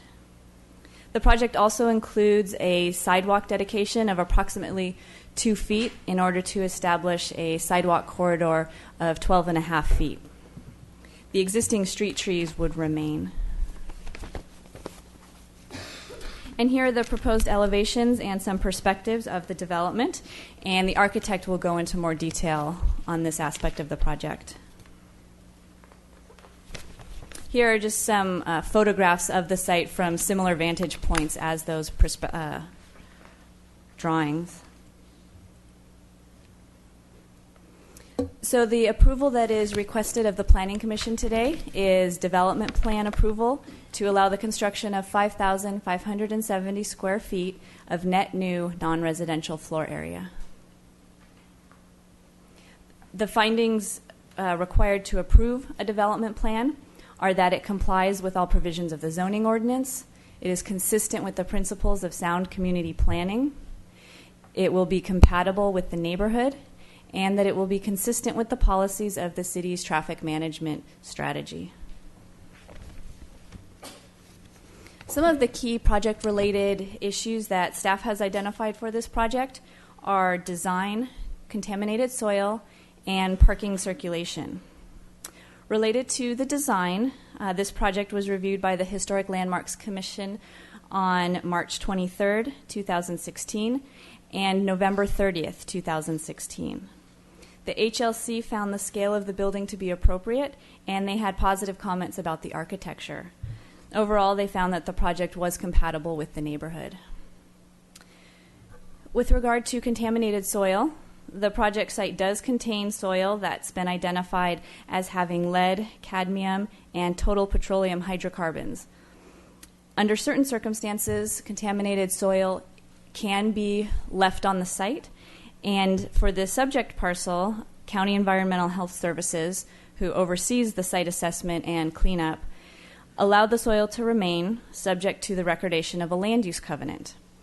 This land use covenant precludes residential and other sensitive uses. However, the proposed commercial and office uses would be acceptable under the covenant.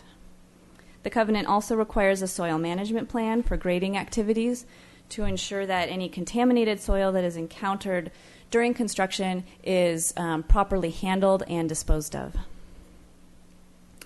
The project's stormwater management plan was designed with the soil contamination in mind, and it locates the dry wells lower than the vertical extent of the contamination on this site. And so that would satisfy the city's water treatment requirements of our stormwater management program. In terms of parking, the project site is located in the central business district and within a 100% zone of benefit. This means that the project does not require any parking under the city's zoning ordinance. As I mentioned before, the applicant is proposing 11 vehicle parking spaces as well as some bicycle parking. Staff is supportive of the proposed parking, and staff is also supportive of the proposed curb cuts and circulation design, as well as the sidewalk configuration and the proposal to do commercial loading on Chapala Street. So in conclusion, staff finds that the project would be consistent with the city's general plan and traffic management strategy, and that the findings to approve the development plan can be made. Therefore, staff recommends that the Planning Commission approve the project, making the findings in the staff report and subject to the conditions of approval in Exhibit A of the staff report. This concludes my presentation, and we can answer any questions that you may have. I do want to note that Chelsea Swanson from the Transportation Division is also here to answer questions. Thank you. Thank you, Ms. DeBusk. Let's go to the applicant for their presentation, and then we can go to commission questions of both Julie, parties. can you switch me over, please? Switch me over, Julie. Mr. Cornell, how long do you need?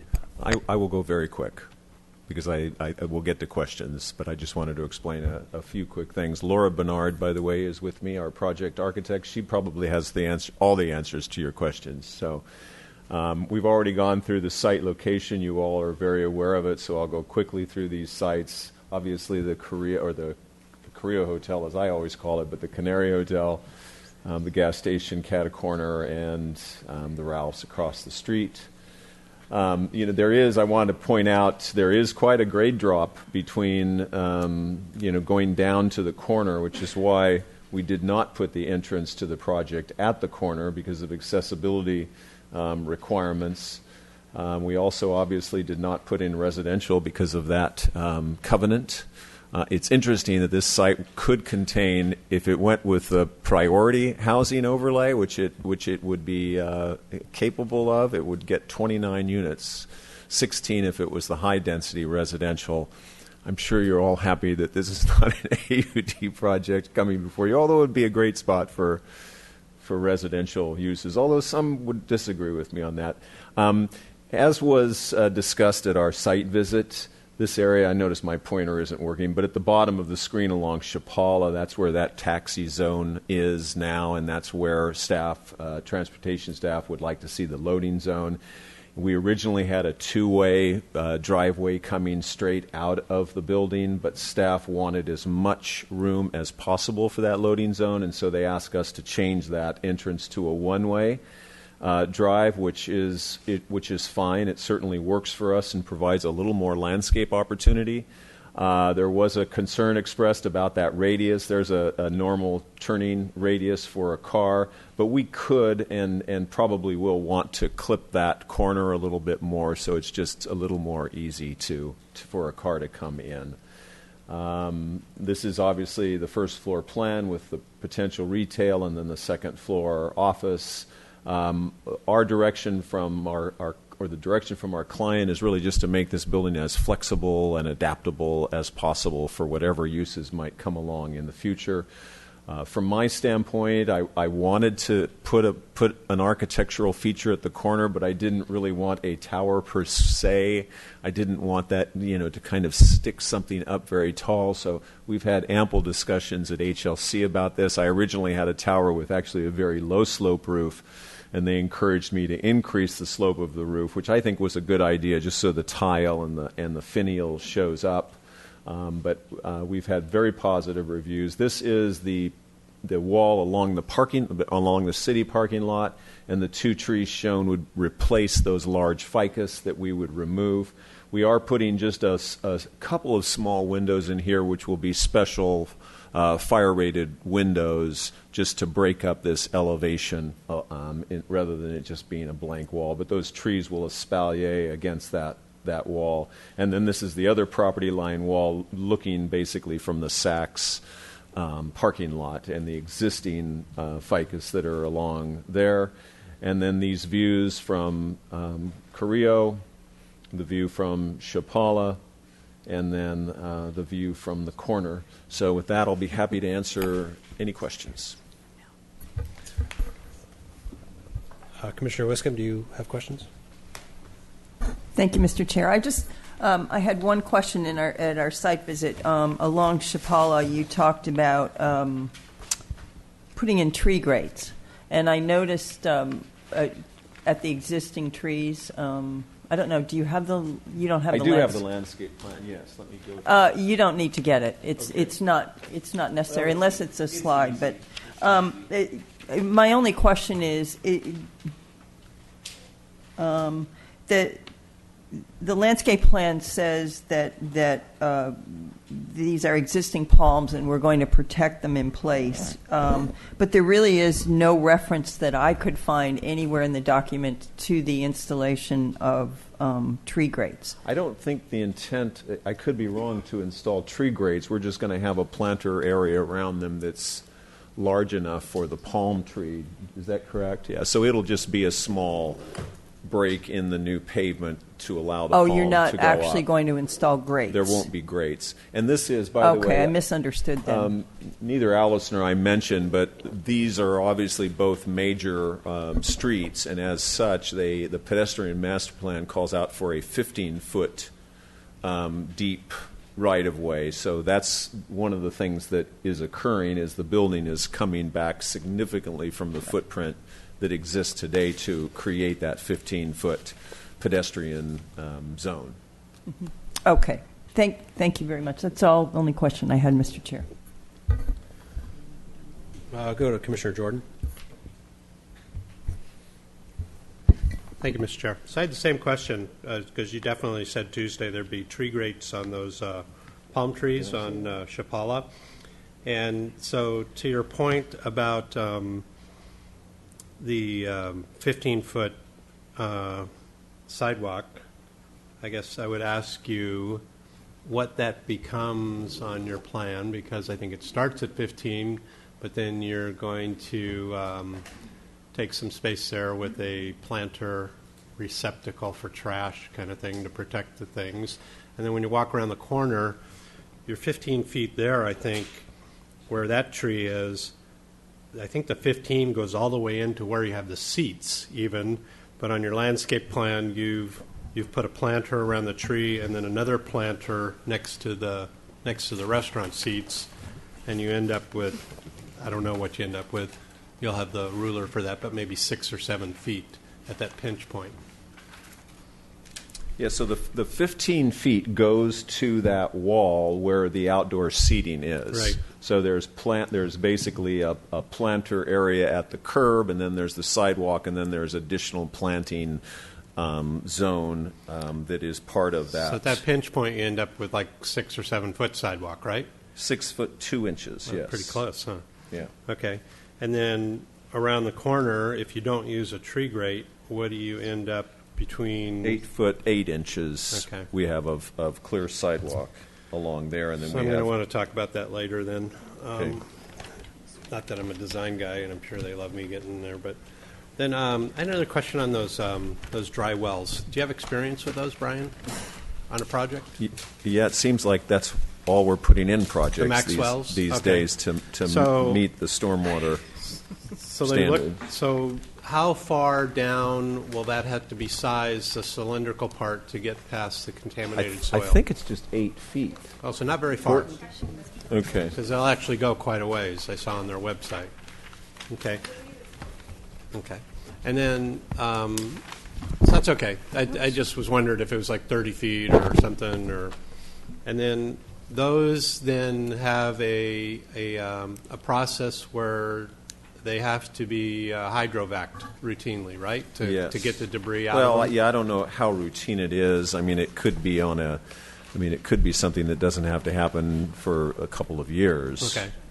So I don't think it's something not that that often. no, I don't It's think just so. Whenever, and then you're going to have 2 of them, right? One on kind of opposite ends of the property. One near the exit on Carrillo, and one near the entrance on Chapala. Does that look right? It's a little square box number 1. I could only find 2 of them on your grading plan. Yeah, it's on sheet C101. It's Yeah. the number 1 Couple of note. them, right? Yes. There's one over by each driveway. And That's so, correct. So the hardscape will be graded to go to them directly, and then all your roof runoffs will go through an underground pipe to them also. Is that the game plan? Yes, I mean, basically everything ends up going to those dry Okay. wells. And in fact, we even have, because of the fact that we are altering the sidewalk, we're even having to capture the sidewalk drainage to come back to our property to pick up that water. Okay. All right.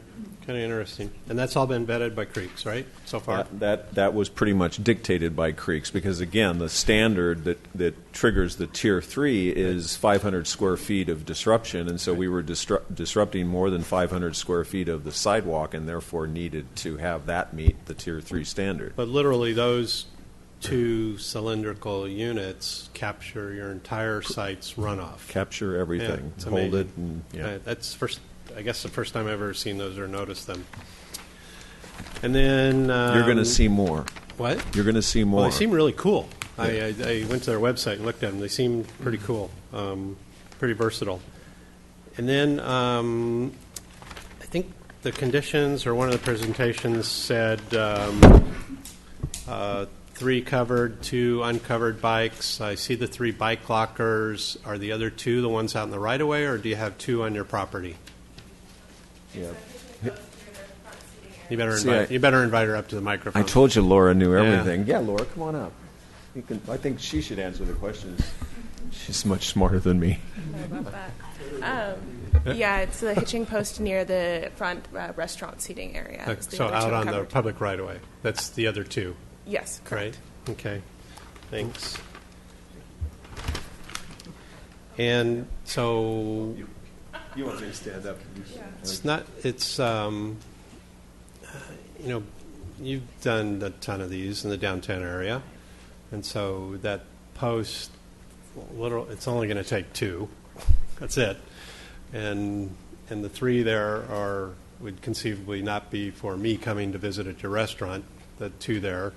You know, if you go two blocks down the street outside Eureka, pretty much any time of day after lunch, there's 15 bikes locked up to the fence, right? No, on the in the locker. There's one of those. I don't know what there is. It's not one of those newfangled curvy things, but there's multiple things there.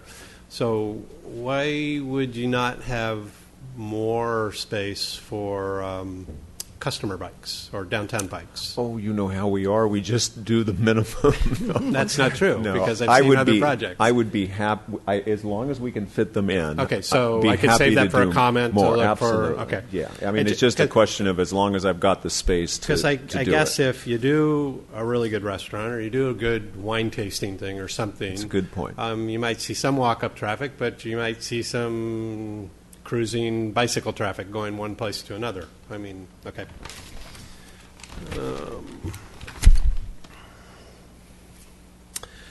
And then, you know, this you are like on one of the two worst corners in all of downtown. From a traffic standpoint? A sidewalk standpoint, how it looks, whatever. I mean, and so this is a great project to improve that.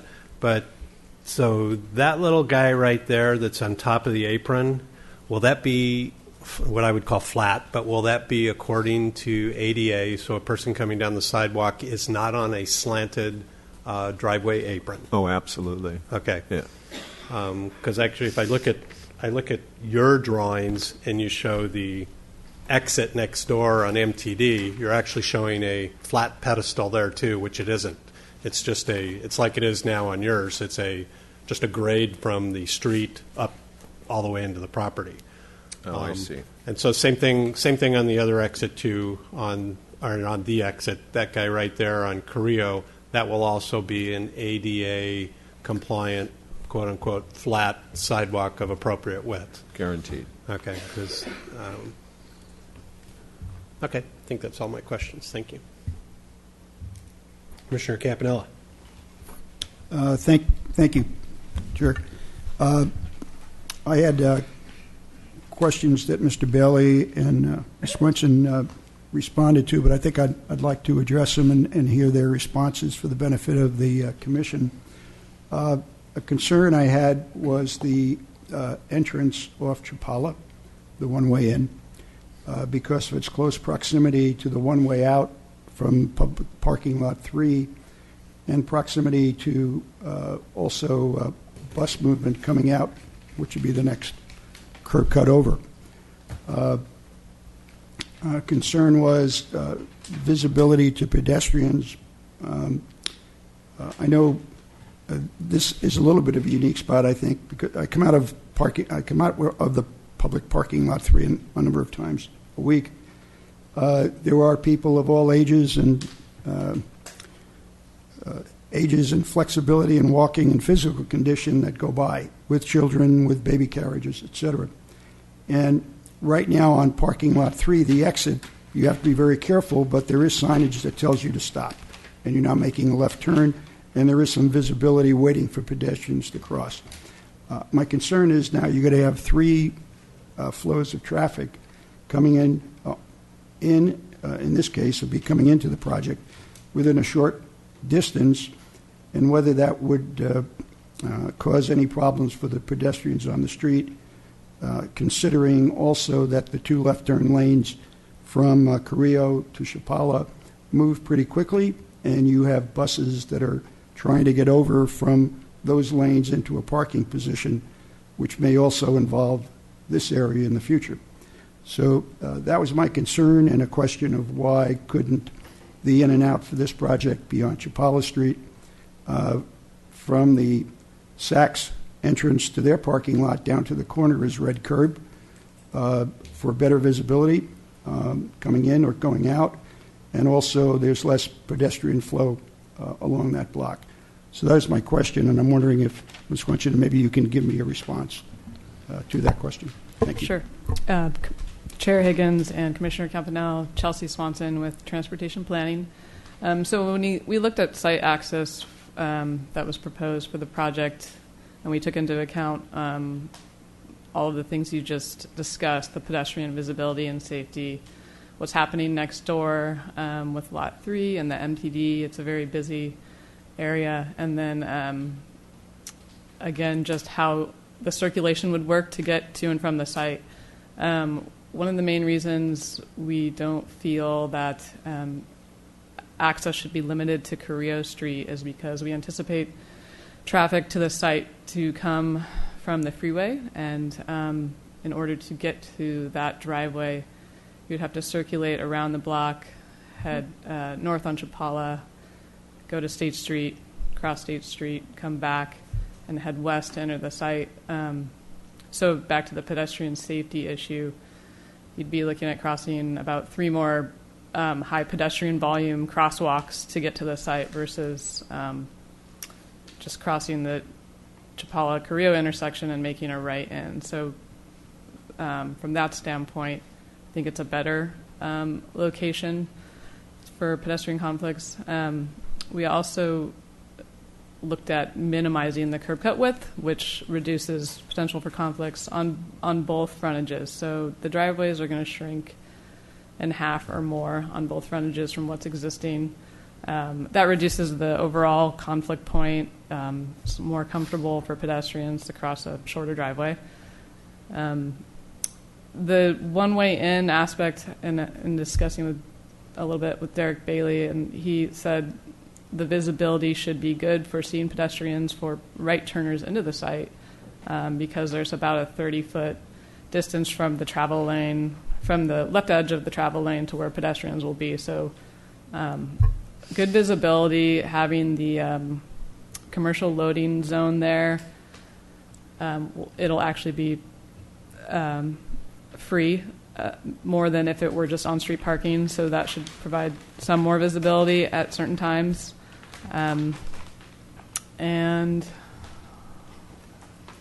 also the volumes overall of the proposed project, just the anticipated trip generation, and the fact that there's 11 parking spaces on site, we expect very relatively low volumes coming in and out, probably mostly employees using the lot, just because of how the design is and because Lot 3 is next door. So if you have any other questions, if I didn't touch upon all your... Yeah. Can you point, you mentioned 30 feet from the through lane. Where... I think, from the striped travel lane... Does somebody have a pointer? It wouldn't show up in this site plan, but from... well, perhaps if you can show me the loading parking. Why don't you give this to her? Julie, if you can. Point out. Julie, can you we have loading parking on the street. Okay. How far does that loading extend towards the curb cut for the driveway? I wanted to see how much room there was, or if there's any room between loading and the driveway apron itself.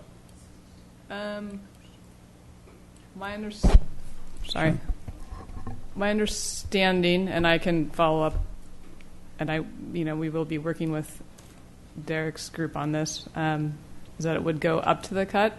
There would be, I know there's a hydrant at the corner currently, so there's 10 or more feet of red curb at the corner, and then I believe the rest of the curb length would be yellow commercial loading. Okay, and that's sufficient space for a car coming around the corner in the inside, say the left turn lane, the right part of that, to head in. That's enough time for him to slow down, to get over and be out of the way of traffic, especially buses that may be coming behind him. There's enough space there for him to do that. Correct. If somebody's crossing the driveway apron. That's correct. He can wait for that pedestrian to clear. Yes. Okay.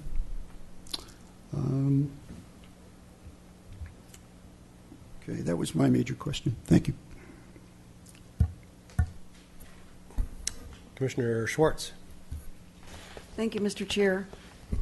I'm going to start where Commissioner Campanella ended up, and that's the entrance or the ingress here. And I don't know if I want to start with Ms. Swanson. Maybe you could help me again with staff's thinking about specifically not the ingress egress decisions of Carrillo versus Chapala, but the configuration of the entranceway. And I think, Mr. Cornell, you said that your team's thought is to maybe, I don't know if you said soften or kind of smooth out the radius, as you referred to it. I don't know if is that something you've been discussing with staff? And as you're coming up, the reason I'm asking is because this is a very congested side of Chapala at this intersection. There are a lot of sort of, I don't want to say conflicts of uses, but tension between the uses. So if we just start at the curb, now this is loading and it will be a greater allowed uses of loading and unloading there. But then also all of the buses, the MTD buses, coming from Korea, let's say from the freeway, I don't know if that's north or east, whatever, that direction, and then making a left turn to go to the transit center on Chapala, move into the farthest right lane, so that's right next to the loading curb, and then this is the new ingress. So we have the loading, we have the buses, we have everybody else behind the buses, and then those who are coming into this pretty tight ingress area will have to slow down to actually use this radius. So I'm just concerned about the tensions there with all of the traffic circulation. Mr. Chair, Commissioner Schwartz, I think the good news here is we can go back to the site plan, Allison. The good news is that it's one way in versus the existing condition, which is in and out, which obviously creates, I think there's much more conflict with the existing condition. I would agree with that. Which is in and out and taxis and all of that. I want to be clear that transportation's goal was simply to maximize the distance of that loading area. And so they ask us to push the entrance to the driveway as far up as possible. Right, I well, what we couldn't change was the entrance into the parking underneath the building. It is all single loaded off of this aisleway, and so that necessitated that curve. But the reality is it's still a normal right-hand turn in. You're just going to keep turning instead of going straight once you get in. So I don't see it as any extraordinary turn into the driveway. In other words, you're turning in just like you would turn into any driveway. But instead of going straight, you're just going to continue on a curve of the driveway, which is a very gentle curve. So I just really don't see any problem. But as I mentioned in my presentation, we can go ahead and widen this a little bit. I think transportation would be fine with a slight widening of that curb cut, which would give a little more maneuverability, and then it's just that much safer. But the goal is to maximize the length of that loading area. Right. I understand that. I'll leave it to you and staff to work out. I would just point out that I don't think this is a customary or normal set of circumstances, traffic circulation circumstances, for someone turning in right. Let's use, by contrast, another example. So up at the Santa Barbara Public Market, as you're turning into the parking lot, the parking structure for the public market of Victoria and Chapala, anybody turning into the right, it's a very tight right turn. It's not configured like yours, kind of more of a meandering. It's an immediate right turn.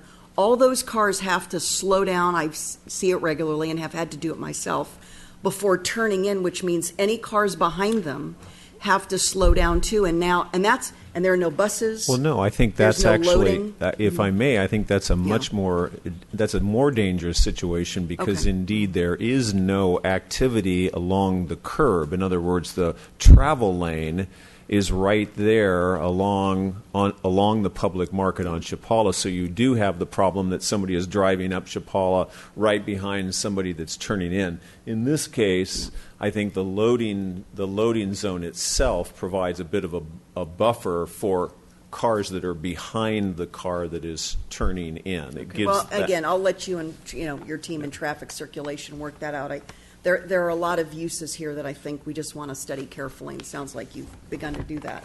Okay. Now, regarding Regarding the corridor improvements, I mentioned to Ms. DeBusk and Ms. Swanson, I would ask this because from the presentation we just received from Ms. Bjork and her team on capital improvement projects, and Commissioner Campanella pointed this out, we have a project entitled Corridor Improvements Chapala Street, and it says continue Chapala design guidelines from Carrillo to Anapamu. So I was wondering if there have been discussions yet between your team on this project and transportation planning as to how to fold in the proposed sidewalk improvements so that they're in alignment with this capital improvement project that's in the binder that Well, I Ms. think Bjork presented. that is the direction. The improvements that happen along the Canary will continue up along our frontage now, just as the improvements on Carrillo that are along in front of Saks will continue to the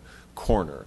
So I think we actually... I don't know if Ms. Swanson wants to chime in at all in terms of working with the applicant team to make sure that there's, synchronicity between this project that Ms. Bjork's team is, and I guess you will eventually be involved with, Sure. but we haven't seen this to date yet. Sure. Commissioner Schwartz, we, for the Chapala Street frontage, we deferred to the pedestrian master plan. The current Chapala guidelines, as you know, go up to the Carrillo intersection, and they don't extend beyond. I think what could, if that does occur in the future, and it could be applied to this project, it would probably be mostly just sidewalk material would be different than city standard. It's unique to Chapala. Otherwise, overall dimensions, I can't speak to all the aesthetics, I'm not sure, but would be consistent, I believe. So I think in the event that it happens, it can be applied. I would just hope that this applicant, Mr. Kernal, I would hope that you and your client and so forth wouldn't have to redo part of the project to be in conformance with this, because this is slated to start 2019, and here we are just a couple years out. Courtney Jane Miller, our landscape architect, designed it to those Chapala design standards. So as I mentioned, the brick from coming down from State stops right here, and then we basically initiate the Chapala standards for the pavement that is on the remainder of the frontage. Okay. And then my question to staff, on page 3 of the staff report, it mentions under zoning ordinance consistency, although specific uses have not been identified for the shell building, and then it goes on, anticipated retail, restaurant, office uses. So my question is, if we don't have specific uses already identified, how did staff determine that 11 parking spaces would be sufficient? And the 11 are mentioned on page 4. And there are a number of references throughout the staff report about trying to correlate use with some consistency, but we don't know what the uses are. So how is staff making those findings? Chair Higgins and Commissioner Schwartz, the project does not require any parking under our zoning ordinance. It does not matter what the use is because it's in a 100% zone of benefit. So all of this parking is extra, I guess. Oh, it's just being offered voluntarily, Mr. Kernal? I didn't quite understand from the staff report how the 11 is identified, but that's if you're voluntarily offering it, that answers my question there. Okay, let me see if I have one more question here. I wanted to then, Ms. DeBusk, you sent us an email, and I appreciate this, your follow-up with County Environmental Health. I had asked you this on Tuesday. And we have the land use covenant. I think it was like a 77-page document that you forwarded to us from County EHS. And so I wanted to just confirm that all of the details from the county's report and their determination as to how to acceptably handle the soil contamination could be incorporated into the conditions of approval. There are a couple of references to recorded conditions agreement. It's on the first page of the conditions of approval, and then on the 6th page of the conditions of approval. And I don't know, Mr. Vincent, if you have any comments about how we could properly reference the full set of land use covenants as agreed to by the county EHS in the conditions of approval. because I think this is very important since this is the soil contamination was studied Chair pretty Higgins thoroughly. and Commissioner Schwartz, if I may, just to Yes. explain why we didn't include it, it's because it's already recorded against the property, and we didn't feel the need to reiterate it or add it into our own conditions because it's already there and it's being handled by the county and the applicant. You don't see any need, even though this is a soil contaminated site, you don't see any need to even have one sentence referencing. We have conditions of approval that reference the soil management plan and being in compliance with that, but we're You not. think that's sufficient, is what you're Okay, saying? yeah, but we think it's Okay. sufficient. We don't feel that we need to record a reiteration that they have Mhm. covenants on site. Okay. Okay, I think those are my questions for now. Thank you. Commissioner Lodge. Thank you, Mr. Chair. Mr. Canal, you mentioned, I'm sorry I couldn't make it to the That's site okay. visit on Serge Tuesday. couldn't make it either. You mentioned in your presentation that this building will be further back than the existing old Greyhound building. How much further back is it, do you know? Yeah, I can tell you exactly.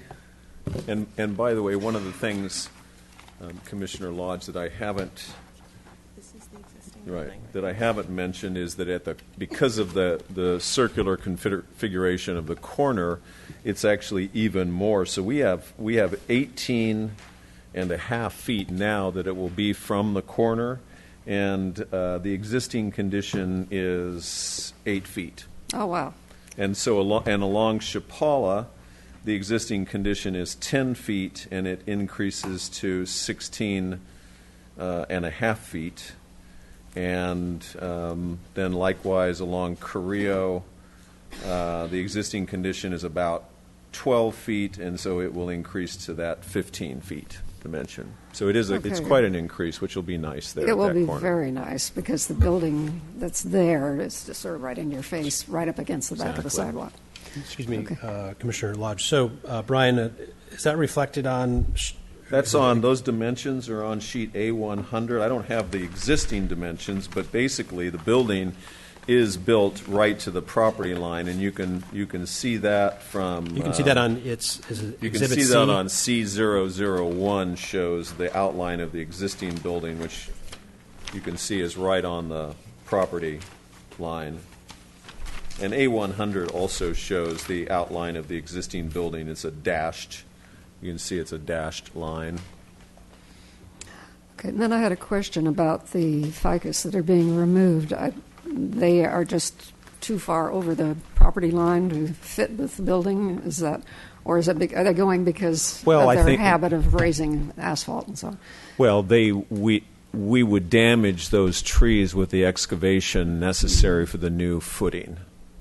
Okay. And this was really the first question that we put before HLC when we first went with the concept, and they were fine with it because I think those trees are very invasive trees, and the city was fine with it because they are creating problems with the pavement there along the exit from the public lot. So we'll have a much more well-behaved tree to plant in those locations. And those will be what? Oh, gosh. Variety. I Oh. was afraid you were going to ask me that. Those will be. Yeah, gosh. See, Brisbane box. it's- Yeah. I'm not familiar with that. I Okay. can't pronounce it because I don't do Greek well. Thank you. I appreciate it. Helpful to have a parks and landscape architect Yeah. on the commission. I trust Okay. Courtney, though. Yeah, okay. All right, and this doesn't really relate to what we're, the planning commission's role, but I'm looking at the plans. I was wondering how access would be achieved to the second floor of the round part. It is outside. I mean, we just kind of imagine that is a little sort of a secondary. I It see there's a probably little will deck function in- as maybe a little conference space or a private office, and so it's a Connected with it's the, a Santa the Barbara user. connection through Okay. through that office. So that'll be leased as part of the first office space. I see. Okay, thank you. Those are my questions. Commissioner Wiscombe. Thank you, Mr. Chair. I just had one more question that came up when Commissioner Lodge was talking about the ficus trees. There's a tremendous amount of existing trees off-site that are very close to your project work, but you really feel you can protect all those trees without damaging them. Is that Yes, we do. We have worked with an arborist, and these are the two trees that are obviously the closest to new construction, and that's exactly why we notched this one-story building the way we have, to keep clear of their root structure. And the arborist has indicated that these are very hardy trees and that he felt comfortable with that distance. So we basically created that dimension based on their recommendation. Thank you very much. Commissioner Jordan. Thank you, Mr. Chair. I found some other questions for staff. So I think I warned you about this. I wanted to talk about that exit being on Carrillo and queuing back from the intersection. So my experience down there is pretty much after 12 o'clock, 11:30 for the rest of the day, there's at least 3 cars, if not more, backed up there. And I think it's 3 cars is all it'll take, 3 or 4, and you're in front of that driveway. So was all, I'm sure the answer is yes, but was all that put in the mix with, around the corner, and we want more loading zone, and we don't want to go in and out there, but it just seems like it's going. 2 things bother me about that. So, and then I'll just let you tell me why it shouldn't bother me. But one is that I think cars queue up pretty much down halfway down that block all the time during afternoon hours. And the other is, as you make these sidewalk improvements, the cars actually have to sit in the sidewalk to have sight lines to get out of the driveway. They're not going to be sitting where you see that car. They're going to have their front wheels in the gutter and straddling the sidewalk in order to see a sight line left. So can you tell me how all that was taken into consideration on taking away the two-way, the in and out on Chapala? Sure, Commissioner Jordan. As Brian pointed out, the project originally came in as with a 2-way driveway on Chapala and an exit onto Carrillo. The one benefit of that would have been that some of the trips could exit onto Chapala. They don't all have to go to Carrillo. So you're right, there could be some waiting for people who want to exit. The way the project's been designed, and this is a code requirement, is that you do have to have visibility sight lines when you show a vehicle parked on right behind the front property line. Sight lines need to be clear for 10 feet on either side of a driveway. So that's factored into the design, whether, people could still creep out a little bit. I think, again, we go back to the relatively low volumes associated with the project. And the small number of parking spaces on site. It's just a really... So I think right now there's that curb cut, there's one at Saks, and there's one across the street at the Canary. Maybe 2. Right. On that whole block on either side of the street, there's 3 curb cuts, and there's a reason there's only 3. It's because it's just a tough street to get out into sometimes a day. Okay, I mean I get all that. It's just I don't know what it is. It's unfortunate. I wouldn't want to be coming out the driveway, and I wouldn't want to be sitting in front of somebody on the street having them stare at me trying to get out for 5 minutes either. So it's an interesting point. And then I think you might be the person to ask the question. So that post that they have that they're going to put in the public right away near there for 2 bicycles, is there any reason they couldn't put one of those little UE things that take up 6 feet on the sidewalk also and get some more bicycle capacity? So the intent of the condition is actually to provide those 2 spaces on site. That was a request. We also requested more on-site customer bike parking, and that's what we're recommending, a condition of approval to provide at least 2 spaces on-site. Okay, so the answer to my question wasn't that those were the 2. That's what Brian said, because I asked where the other 2 were, and he said those are the 2 out there. That's not complying with what we think. We can always look into supplementing hitching posts in the right-of-way or other types of bike parking, but the intent was for on-site customer parking to be provided. If you have available sidewalk like that, and I mean, again, I take it just down the street that exit to Paseo Nuevo by Eureka Burger. We've got bike. I think it's one of those little. We have inverted U racks there. It's very similar to our on-street bike corrals. There you go, inverted U. That's what I want. Same style of rack. Is it acceptable then to consider that and then burden the project with that expense to do it out there rather than on site? I think before we'd have to look at the demand. We don't want to put several bike racks in a location if the demand's not there. If we see the demand there, making me have the chicken and the egg it conversation. makes sense. I think that's probably the better approach. I think there's definitely the opportunity to put some bike parking in the right of way. So we always have the opportunity to look into that. Is it appropriate to burden a project for that expense if we say that's part of your bicycle parking? To do their bike parking in the right of way and pay for it? Yes. I'm not sure if I'm the right person to answer that question Okay. as far as the expense goes, but that's again why we look for what we think the demand is going to be. Some of the demand to be fulfilled on site first. My concern with at least the way his site plan is drawn now, which seems pretty cooked, is that if we say put it on site, it's going to end up back under the tuck-in parking somewhere. Right, and it's subject... I put it on site, but if I'm tooling around going between wine tastings or wine tasting to a restaurant or something on my bicycle and I'm on that corner, there's no evident bike parking. Right, and again, I think the condition, the way it's written, is subject to our review and approval for location, and that's where we had originally asked for it, was near the outdoor seating area, near where customers could see it, or a main entrance, not tucked away. The employee parking is tucked away, and that's a different long-term solution. Right. They have lockers, but we wouldn't approve customer parking in a back corner that wouldn't get used. So, all right. So let me stay there. I'll come back to you. I'm going to just can I follow up on this particular? No, we will follow up because I'm just going to then ask you about opportunities. Then my last question would be, the sidewalk going up Chapala on that side of the street is certainly my top poster child for downtown messed up sidewalks.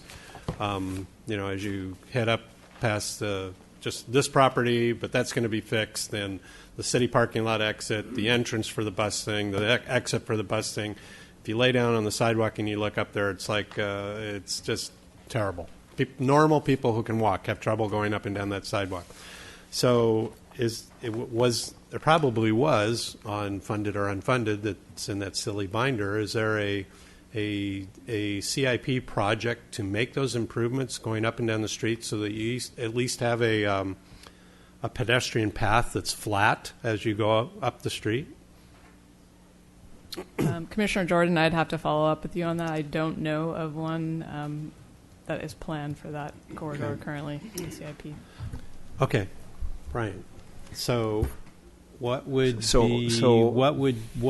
preclude you from putting some bicycle parking right in there? We could. Okay. We could. All I would argue is that because of this larger planter area meant to preserve that large trunk of the ficus that's in this location, that's kind of a perfect spot because it's just a dead end. It's a big wide sidewalk, and there's nothing that's happening there. So tucking in bike parking actually at either side of this large planter is sort of an ideal location. Very convenient. But then you put me in the position of deferring off to somebody else talking with that about you and streets on whether your requirement for bike parking can legally, logistically go out in a public right-of-way and whether they'll approve it. There's nobody here to assure me of that today. Well, at the same time, my goodness, look at the improvements that I'm creating there along that street frontage, that 15-foot wide pedestrian zone and all of the nice paving. In some places. And all of that. Well, that's why I'm just saying, if you really look at those two corners, right, and we do show the bike hitching post there, those really are ideal locations because the pedestrian, no matter which way they're coming from, they have to maneuver around that planter, so it's a dead end that naturally would be suited for bike parking. It's my number one choice.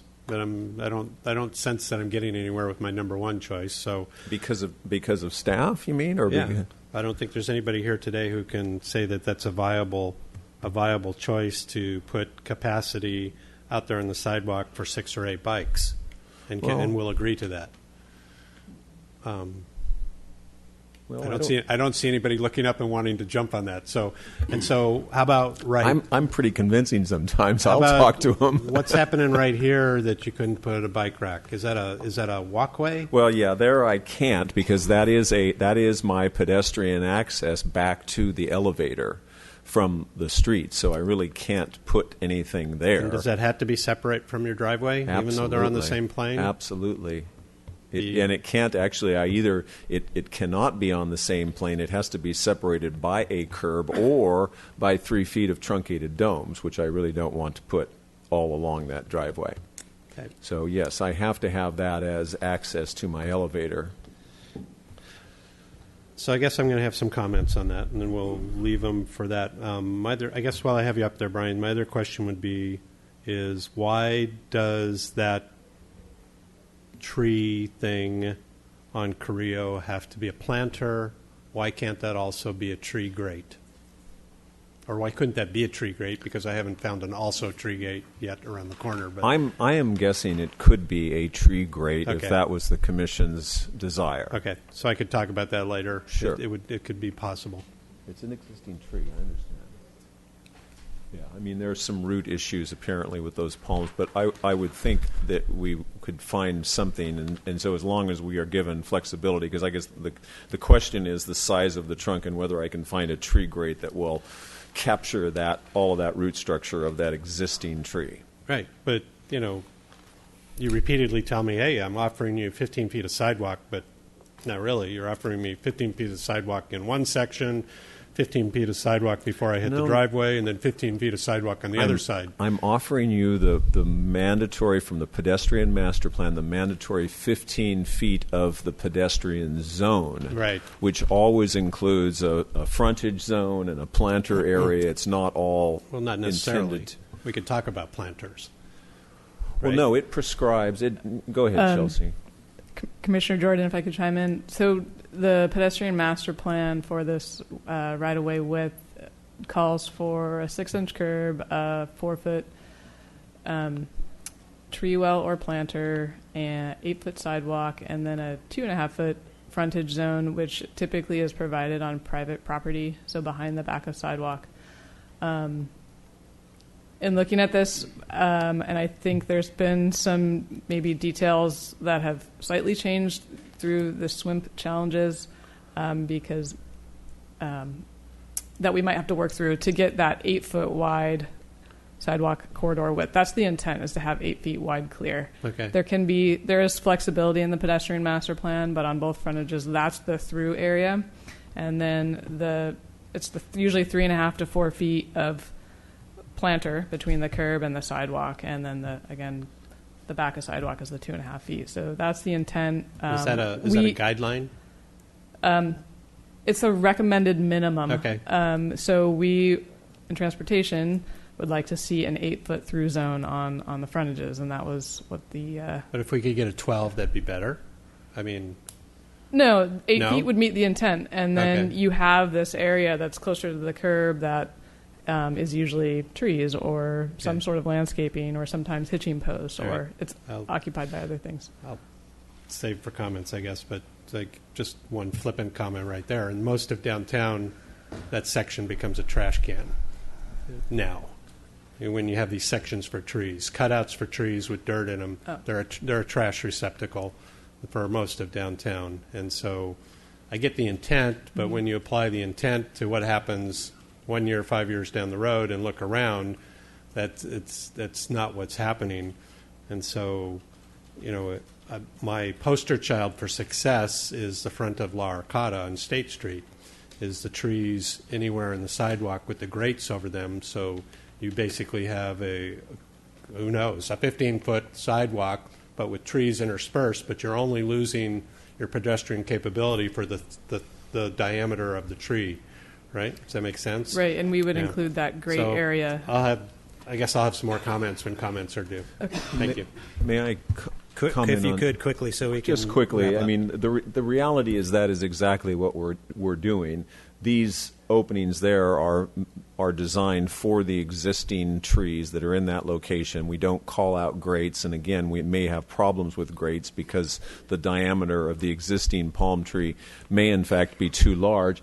And really, in effect, we're doing the same thing here, but because that is such a large tree, then a little larger planter area around it is a good thing for such a mature tree to not be. I get what you're saying, but you work down there too, and you know that walking around and looking at tree wells in the downtown area, no matter how big they are, that if they are a flat sidewalk with a 4-inch tree well around it, the appropriate size for the tree, they are frequently trash receptacles.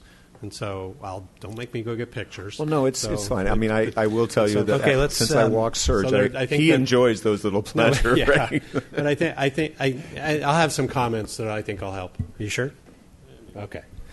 Commissioner Thompson, no need to join the party? Okay. A couple quick questions to staff and the applicant, and then we can move on. With regard to the site closure and the dry wells, the dry wells are on the property, or are they in the right-of-way? And I couldn't find them on the plan, so. They're on the property. They're on the property. Okay, so with regard to site closure, then there's no potential for the hazardous materials to migrate off the property, or is that covered in the covenant? Well, I don't think they are because, as I mentioned, we're actually having to drain the sidewalk towards our property. So, anything in the public right-of-way is actually coming back towards us. Okay, so I don't want to really open up the item, but that particular this property has a site closure, quote unquote, right? From the responsible agency for that. Chair Higgins, that is correct. And the types of contamination that are on site are considered to be non-volatile, and so they would essentially. The intent is that they remain where they are, or maybe deteriorate over time, but. It seemed like from the staff report that the source of the materials was so long ago that if they were going to migrate, they're done migrating. Is that a possible conclusion? I think that's a possible conclusion. So, with regard to parking, and maybe somebody, either staff or the applicant, can give us or those in the viewing audience a little primer on why there's no parking here required, and that you are volunteering parking, and so maybe comment on the types of uses that might generate additional demand, like a grocery store, for example, that probably doesn't look like it will go there, but heaven forbid a Trader Joe's goes there and we get tarred and feathered for not requiring parking. So if you could just comment on that issue, however you'd like to comment, and then with regard to your comment on AUD or the site never having to provide any parking, if there was a residential project on the site at its full density, would that require parking? Yes. Okay, so my first question. Chair Higgins, I'll start with your first question. As I mentioned, this is in a 100% zone of benefit. That means that it's very proximate to a city parking lot. And the intent in the downtown core is park once. So we have city parking lots, and then sites have, in general, a 1 space per 500 square foot parking requirement, and then that gets reduced based on how close they are to public parking lots. This site being right next door, it gets reduced by 100%. So as I said previously, it doesn't matter what use goes in here. Technically, there's no zoning ordinance requirement for parking, except for residential use. As you mentioned, if it was built under current AUD standards, it would require 1 parking space per unit. Okay, so for Mr. Kernell, we're used to seeing development projects come to us that are some could say, make an argument, they're over-programmed or whatnot, and the overall density, intensity of this particular property is low, very easy to digest, I suppose. So, given that we have, lots of demand for housing, there was once housing proposed next door in some other form in another lifetime as a part of a mixed-use project. If you listen to anybody coming from the housing advocacy side, HCD or whatever, they're talking about minimum densities for projects in terms of residential. Just if you could indulge us with why this is not over-programmed.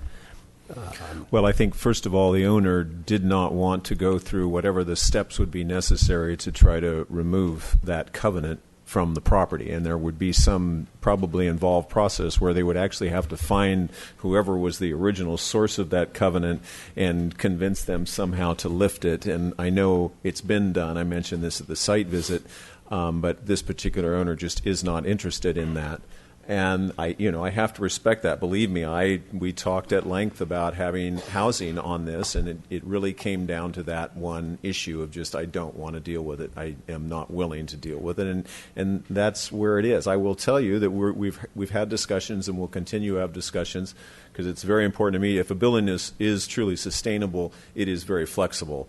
And we've had discussions about trying to make this building so that it will easily accept a third story in the future, should that ever happen, so that it can perhaps be more dense, because obviously it's in a location that can. As far as the parking, really it came down to this. Why we included parking on the site is in large part because there's just really nothing else to do with this sliver of land right here. It is boxed in by those existing ficus that are not on our property.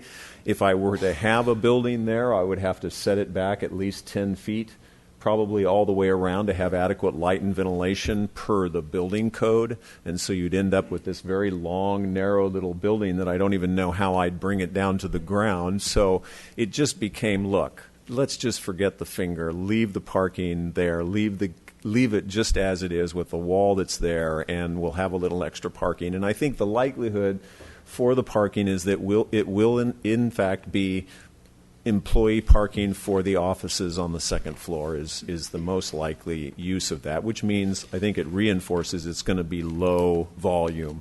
People will come to work and they'll be parked there during the day and then they'll leave in the evening. Does that answer your question? Yeah, thank you. Thank you for indulging me. Any other questions of the applicant or staff? Okay, we can open up public comment. I don't see any speaker slips, so we're going to close public comment. I can go right into comments by commissioners. Keep in mind we do have a lengthy list of findings to make with regard to the environmental review, consistency with our zoning ordinance, et cetera. So I will go ahead and open up the comments section of the hearing. Commissioner Thompson.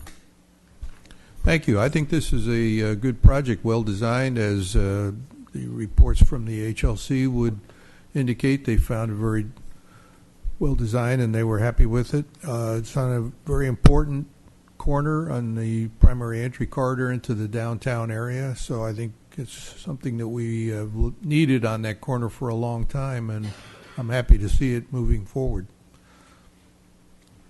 Thank you. Commissioner Jordan, your light is on. I should start to take donations. Thank you, Mr. Chair. So, I agree it's on an important corridor, and it's also an important corner, but it's also the next State Street. It's just a block off. It's obviously just a short block up from the top of Paseo Nuevo. We've already seen development on both sides of Chapala down on that street. And I think we're going to see development in the future coming up further, closer to this property. And I think, just generally, I love the project. I'm generally just not happy with the foresight for how it looks on the streetscape out in the public right-of-way compared to what the future would hold there. I think there will be more people walking that corner, that area in the future than there are now. I think there will be more people looking to park bicycles there, depending upon what's in the building. If that small little unit has a coffee shop in it with the outdoor seating, I think it's just a travesty to say two bikes on site, and it's even worse to say we'll put them on the sidewalk there and just have two. And I don't go for the whole. In this particular case, I'm pretty much a demand kind of guy too, but I don't go for that. I think part of our responsibility here is to try and envision what will happen in the future or what should happen in the future, and we should be encouraging bikes to be migrating to that location. And so, I'm interested to hear what everybody else has to say, but this is very, this is probably an insult to you, Mr. Cornell, but it's not meant to be. But this is very reminiscent to me to the conversation we had a year or two ago about the gas station down the street and leaving it the same way on an entry to Santa Barbara location. This one is even closer to downtown, and I think in particular, the tree grates, the sidewalk amenities, the feel on the street, the ability to be multimodal is equivalent to a property on State Street. This is no longer a parallel to State Street. This is the next State Street, and it deserves that consideration. Not that it just meets the letter of the guideline or the letter of the design rule, but that we should be doing better than that.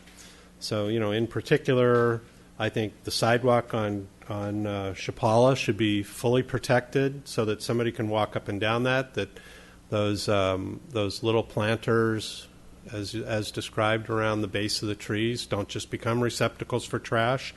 And then I think you're going to all this expense to make the improvements to the sidewalk and frontage on Carrillo, and then you're immediately for, a third of the property line, squeezing that thing down with two planters right there by the tree and the outdoor seating, and then just failing in the ability to attract multimodal users.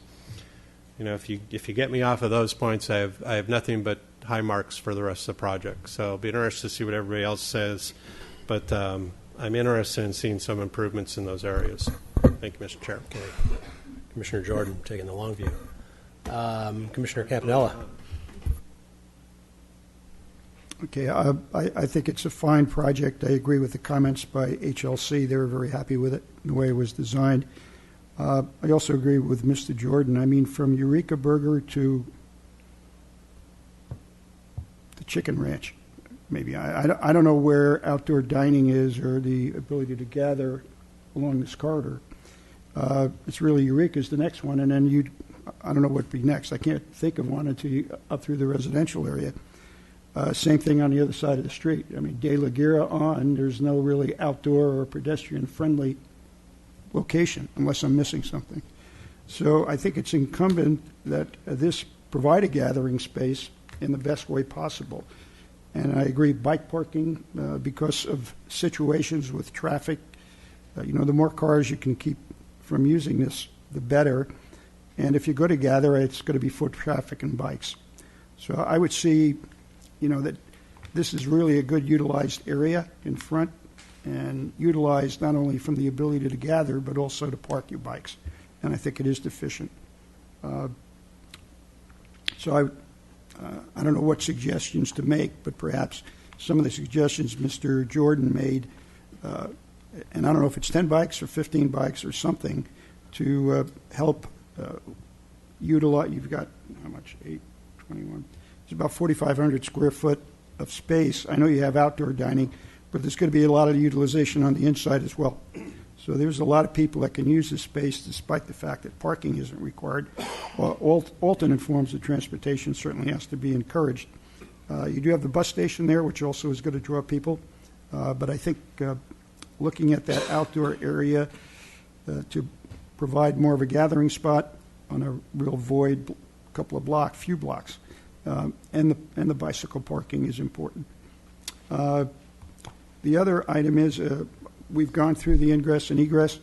I presume staff has spoken to MTD and Downtown Parking Association on their thoughts on this, both today and for the future. that's been done, I guess. But I should have asked that as a question. That's correct. Okay, so they're fine with this, which makes me feel more comfortable, because I don't know what their plans are for the future, and how this configuration may or may not impact them in the future, but they've seen it. Commissioner Campanella, yeah, in particular, one thing we discussed with MTD, and I think there'll be further discussions down the road, probably more between Derek Bailey and MTD, but was they've looked at over time the potential use of, again, the frontage on Chapala for MTD and potentially moving one of the bus stops that's just north of here to this location. And it still needs to be worked out if it's going to happen, but that is one of the reasons why we wanted to minimize the curb cut and maximize the frontage there to provide for future flexibility. So I think that'll be an ongoing discussion. Well, just so people are keeping in mind, that's not going to reduce or debilitate the ability for a safe turn into the project once you start stacking buses up out there. So I'm glad you're doing that. I think the architecture is great. And look forward to seeing that corner get vastly improved, especially at the key corner it is for people coming in from out of town. And complement the Canary Hotel across the street a little bit. Thank you. Commissioner Lodge. Thank you, Mr. Chair. I think this is a fine project and will make a great difference on that corner. I think that the bicycle parking, I think that if a cafe goes in there and it's needed, I think they can add it, as Mr. Canal suggested, on either side of the planters that it's going to be around the street tree.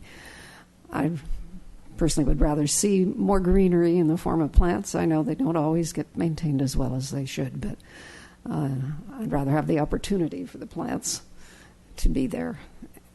And otherwise, it will be a great improvement. Commissioner Wiscombe. Thank you, Mr. Chair. I also think it's a fine-looking project and will be a great improvement to the corner there.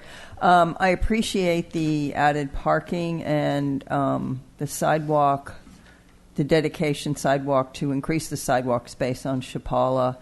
I also appreciate clipping the ingress corner. I think that although it's going to increase the width of the driveway ramp, I think it will make that more comfortable and an easier transition. It looks to me to be a little uncomfortable right now. I agree with Commissioner Jordan on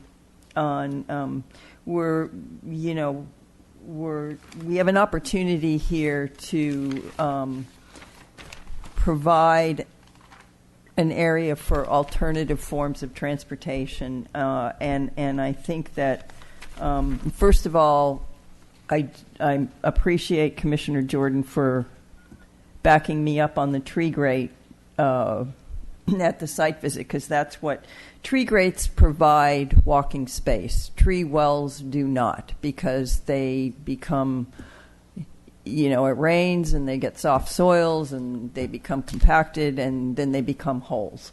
So I would really prefer to see the space on Chapala have tree grates so people can use the full width of the sidewalk minus the tree trunks. And I'd also like to see that happen on Carrillo, and then with additional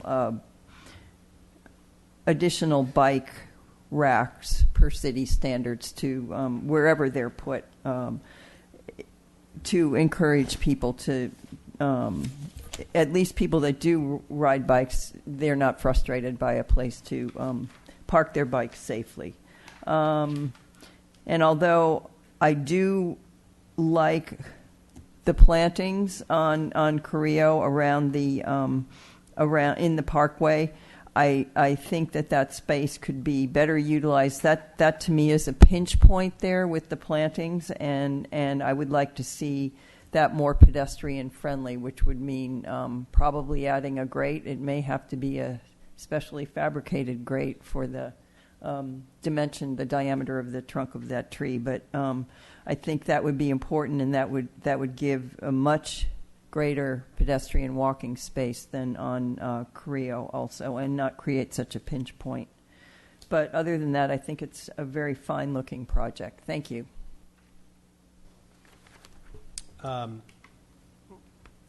So we have some, potential for consensus, I guess, with regard to bike parking and tree grades. Do you want me to make comments? I'm sorry. I missed you. Your light went on late. You snuck up on me there. Commissioner Schwartz. Thank you, for a Mr. Chair. Just a few comments, if I could.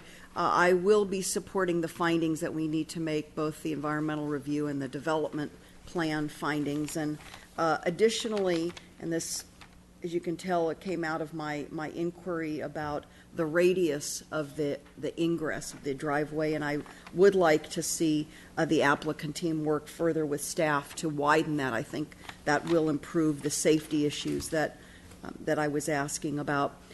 In terms of the Carrillo Street design and the proposed, I guess, potential uses for restaurant and outdoor dining, number one, I'll be curious to see if that's an attractive area for people to dine. This is a much busier street, and with cars queuing up, actually waiting and idling, with the fumes going right there at the signalized intersection, and there's so many more cars there, as opposed to, for example, what we have on Chapala at Mitchell Terrena with South Coast Deli. That's a very popular outdoor seating area, but it's 2 lanes one direction, so it's not as busy. There aren't as many cars, and so, Mr. Cornell, just purely out of curiosity, I'll see if this is going to be an attractive element to the design if people actually want to sit there. Now, to that end, I do think, and I see the visuals that Courtney Jane Miller, I think, provided. This is sheet L-1. I think some landscaping, without it being over-landscaped, is appropriate and will be attractive. I think in an area like this where it's highly urbanized and where we certainly want to avoid plantings that in the future will cause intrusions into the sidewalks, the streets. And we have this problem all over town where inappropriate trees have been planted, and now we're experiencing the infrastructure problems of that. So I think water-wise, that's also very important during a historic drought, and I think this is the new normal, quite frankly. So something attractive but low and water-wise, I think, is very achievable, and I see this photo that Ms. Miller has included, or that you have in this sheet, and I think something like that would be appropriate, and I don't think we want to over-landscape, even though we love our greenery and we're Tree City, USA. Nonetheless, I think there are areas where more greenery is appropriate than less, and I think here we want to go more minimal for all those reasons. But I think it's well designed, long overdue in terms of an improved aesthetic and functionality to this corner on this intersection. So I'm glad this project has come forward. Thank you, Mr. Kernal and team. Commissioner Schwartz, are you saying that needs to be widened right here for ingress? That's what I'm suggesting, and that's what I thought I heard Mr. Kernal offer at the outset of his presentation. And then with clipping to widen it for safety. And then your other comment about the potential uses here. Are you on also, Carrillo. You weren't suggesting that, similar to South Coast Deli, that there should be some sort of outdoor dining on this side too? No. I was just referring to what I'm anticipating on Carrillo. What I'm anticipating could be challenges. I'm not here to try to suggest a redesign of the project, but as I said, I'll be curious to see if it actually attracts the kind of outdoor dining that you've designed it for on one of the busiest intersections with significant wait times. I do that wait time myself almost every day for various personal and professional reasons, and there's quite a backup, and you wait at that light for a good few minutes. So to have people dining outside right there, not far from we'll just see. I mean, it sounds and looks appealing, and we'll just see if it's something that diners want to experience. So, Mr. Cornell, given what you've heard, would you like to respond to any of that before you get a condition of approval just moved real, in your direction? Just real quick, what I'd like to do is I'd first like direction from the commission relative to your being open to the additional bike racks in the right of way or in that public pedestrian zone, because that would obviously be very helpful. I think we'll have limits to where they can be on the site because of the other circulation, and I think it will force those bike racks to be less visible and consequently not achieve the goal. And again, looking at that ficus, Laura's trying to find the photograph to show you. I don't know if we'll be able to, but if you look at the photo of that ficus, you will see that is the existing planter, and it is full of roots all the way to the edge. So actually, in discussions with staff, they did not want us to reduce the size of that planter because of the nature of the roots.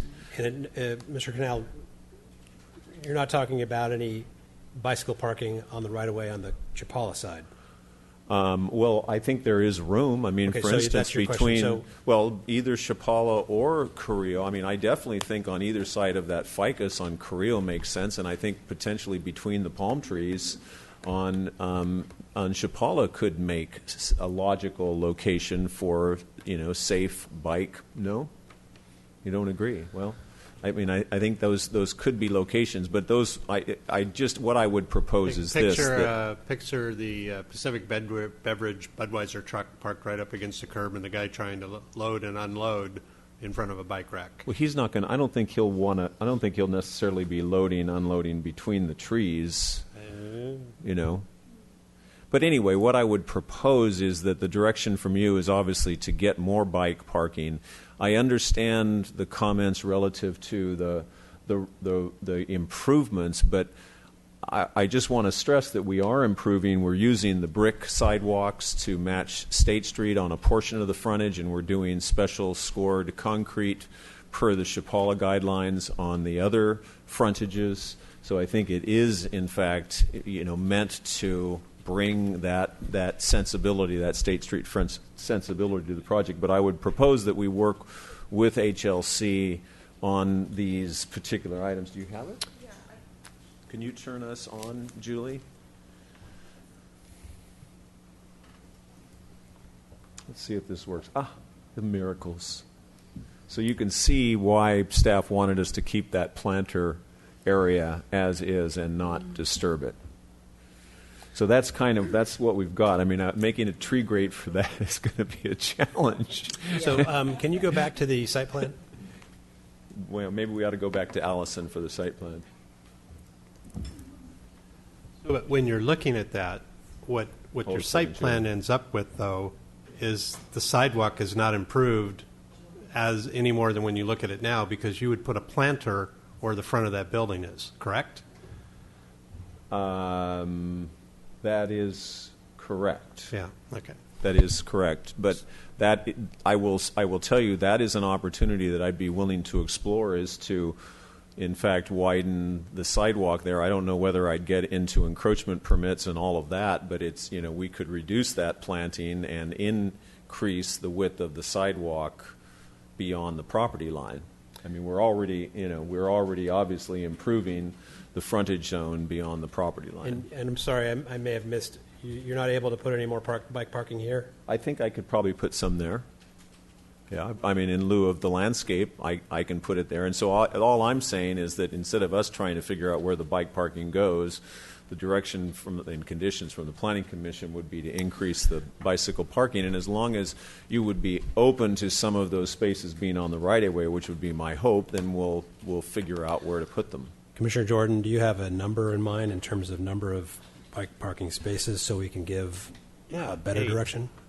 So, or whatever one or two of those inverted U's hold. So I'm we going to get an answer here. 6 more. One inverted U would hold 2. That's considered 2 spaces. Oh, then I see them coupled together then some places, right? Sometimes, probably, yeah. Okay, so a 4 so inverted 4 U inverted and U's a would 4 accommodate inverted 8 U. bikes. And I would say you could either get them both between the ficus planter that seems to be required and the driveway, or you could put one on each side of the ficus. And I would definitely want to talk about gaining that space back where you're showing that planter in front of your seating, because, you know, that picture that you had up there at the ficus is horrible. That's a 3-foot pinch point in your beautiful new sidewalk by the time you put your planter in there. No, it's 6.5 feet is what the dimension is. Commissioner Jordan, if I could just speak about the inverted U-racks, there needs to be adequate room in the sidewalk corridor, and I'm concerned there would not be. A bike is typically 6 feet long, okay, and the way they're oriented is would be perpendicular to the street to maximize the area. That wouldn't, I don't believe, leave enough sidewalk 9 feet corridor. So on a 15-foot sidewalk, that's the number I keep hearing. So there's 2.5 feet that's on private property out of that 15. Okay. And that's typical. Pretty much every project proposes it on the private property. That's the landscaping usually between back of sidewalk and building. So that leaves really. So if you did them 12 and if you did them just 2 units perpendicularly, can you do them that way? You could. That's the way we propose just it. do a 2 and That's then what a we're 2? proposing Do you now. have lengthwise to get 4 You that way? could. You rather could than- also do a standard hitching post. Okay. Yeah, it would. We definitely should look at it more closely and make sure it all fits correctly. I love looking at it more closely. I guess my point is, to your point, Mr. Cornell, about let's go back and talk to HLC, is I think HLC doesn't share my concerns over this being the next State Street. And the pedestrian and multimodal opportunities here in the next couple decades as the next place where we'll see people congregating and biking and walking. So I hate. I'm not a designer. I hate to get down in the weeds on this, but to me, this is a big part of a big corner and a big part of what we're going to look at for the next 100 years. He's tough today, isn't he? Let's do this. I watched ABR earlier this week, so it's the new me on how to treat you. So could I let's just do this. You're comfortable with 8 is the magic number of additional? I think so, but spaces? To me, it's 6, 8, 10. 2 is not a number. Let's move this along. 6. So I would like to And I think I'm sorry, but I think also, while I'm appreciative of that space up on Chapala, I think the location calls for visible bicycle parking on Carrillo, near the obvious seating and/or hospitality areas. That's what I think it's detrimental to say it's around at the back of the building. Okay, so we've heard about bicycle parking, and I'd like to take a quick straw poll for those commissioners that feel as though 6 additional spaces is something that needs to be conditioned on the project today. One total of question. For a total additional 6, yes. I'm sorry, Mr. Chair. My question is 5 are required. Is that correct? Isn't that what you said, Mr. Cornell? 5? That's correct. We've got 3 bike Chair lockers Higgins. and 2 out here. Technically, 0 are required, 5 are proposed. Okay, currently. so 5 are proposed. Because it's based on car parking usually. My feeling is rather than design the project, I think the intent of the majority, of the commissioners is to provide more bike parking. And is there just an opportunity here to work with, have the applicant work with staff to accomplish that goal? Well, I think what we want to do And is give them maybe some direction not- in not terms give a of number. the number and not play armchair architect here. So Yeah. we don't want to get in the way of public works requirements for pedestrian accessibility or widths for sidewalks.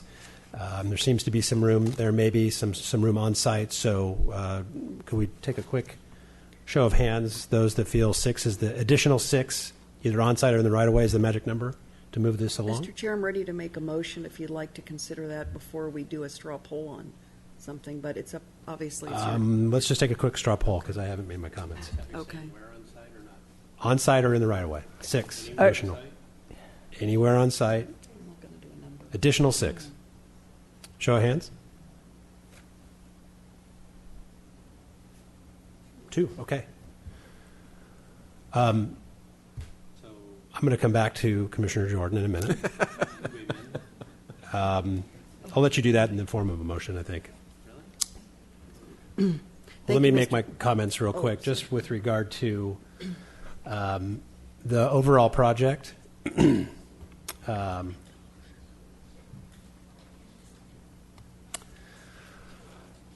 I share some of what I heard from Commissioner Jordan in terms of the opportunity. I'm a little bit loath to pick at this, given that it's an underutilized project design. I don't think applicants expect to come through a process like this and have to recreate the wheel. I don't necessarily agree that it's the next State Street. It's a major transportation corridor before it's a pedestrian corridor like State Street. So I guess those are my quick comments. So let's just go for potential motions. Thank you, Mr. Chair. I'll take a shot at a motion here, and that is to approve the discretionary application, make the findings page 8 of our staff report, Roman numeral 8, and that is for the environmental review and the development plan findings. Furthermore, to direct the applicant to further study additional bicycle parking locations and number of bicycle spaces with transportation planning staff. Second. Okay, we have a motion and a second. Any discussion? Commissioner Wiscombe. I wondered if the maker of the motion and the seconder of the motion might consider that the applicant explore potential. I withdraw my comment about the tree grates on Carrillo, but on tree grates on Chapala. Because that would provide a larger walking area for pedestrians. And would the maker of the motion consider that they explore that with staff to see if that's feasible? I don't know what the diameter of the trunks of the trees are. So how would you like that phrased in an ideal? That if it's feasible, if it's feasible and staff deems it's a reasonable request that that tree grates be added to allow for, it's actually a safety issue too for pedestrians to avoid tripping hazards into tree wells and also to provide a larger walking area just on the Chapala Street side. I'm comfortable adding that. That's fine. Yep. Okay. So would you like me to restate the motion? And okay, great. The motion is to approve the discretionary application required for the project, and it's all of the findings listed on page 8, Roman numeral 8 in our staff report, the environmental review and the development plan findings. Additionally, to direct the applicant to further study with transportation planning staff additional bicycle parking options, both location and number of bicycle spaces. Furthermore, if feasible and reasonable, to include that tree grates be added on the Chapala Street side of the project. Second. Okay, we have a motion and a second, and those. Your motion is to essentially encourage the applicant to get there. Correct. Not to condition them. Commissioner Jordan. I had to remember that one. Feasible and reasonable in the same sentence, but if I could get any more gray than that, I think I'm not going to support it at that because I don't think it's enough of a nudge. I think we'll get lost in the design realities and where where the applicant's client wants to go. If we're not the next State Street, we are certainly at the crossroads of existing bicycle and pedestrian center of Santa Barbara due to the proximity to the transit center. We're also across the street from a market and across the street from a fast food outlet. All of those come together when you're talking about reasonable and feasible on tree grates to an excessive amount of trash and throwaway quick food items that are in that area. And again, when you don't have a grate, you could walk up and down any of the side streets right now in the central business district and just see them as trash receptacles. And I think it's an opportunity lost. It's also, I think, an opportunity lost on a frontage design that on Carrillo that will speak to the future rather than just allow itself the easy way out on the constraints on the site. So again, I'm really supportive of everything once you get inside the property lines, but I'm not going to support this motion. Commissioner Jordan, I tend to agree with you. I think that the difference in tree grates is minimal for the applicant, and he's already said he's willing to support 6 additional spaces somewhere on or off the site. So I pretty much heard the applicant say he's not going to put tree grates around the palm trees. Okay. So that's what I heard you say. I heard you say they weren't feasible. Well, I cannot say for sure about the palms. I know they're not feasible at the ficus. I gather that. But the palms, I won't say they're not feasible. I know they're fairly large girth there, but I think that we will do everything we can to be able to do that. I agree that tree grates is a better solution, so we will. I think that my intent is to follow these instructions in earnest and try to get as many bike parking spaces as we can and to try to get the tree grates at those palm trees. But I'm not the expert on tree grates. I want to refer to Courtney and Public Works and Transportation. Right. Yeah. There's too many moving parts for me. So, Mr. Cornell. Yeah, I mean, it looks like, Laura just gave me a photo of it. I mean, it certainly looks like it. We can see one of them because the rest of them are blocked by taxis, but I think we can do it. So I'm comfortable with that being a condition? I'm comfortable. I think given what was requested here, I am comfortable with it being a condition to put tree grates at the palms. And if there is a problem, the only thing I would ask is that you give me an out that doesn't require me to come back to Planning Commission. So, in other words, to work with if feasible. Working with Public Works and Transportation staff, because Public Works is going to weigh in on this as well, obviously.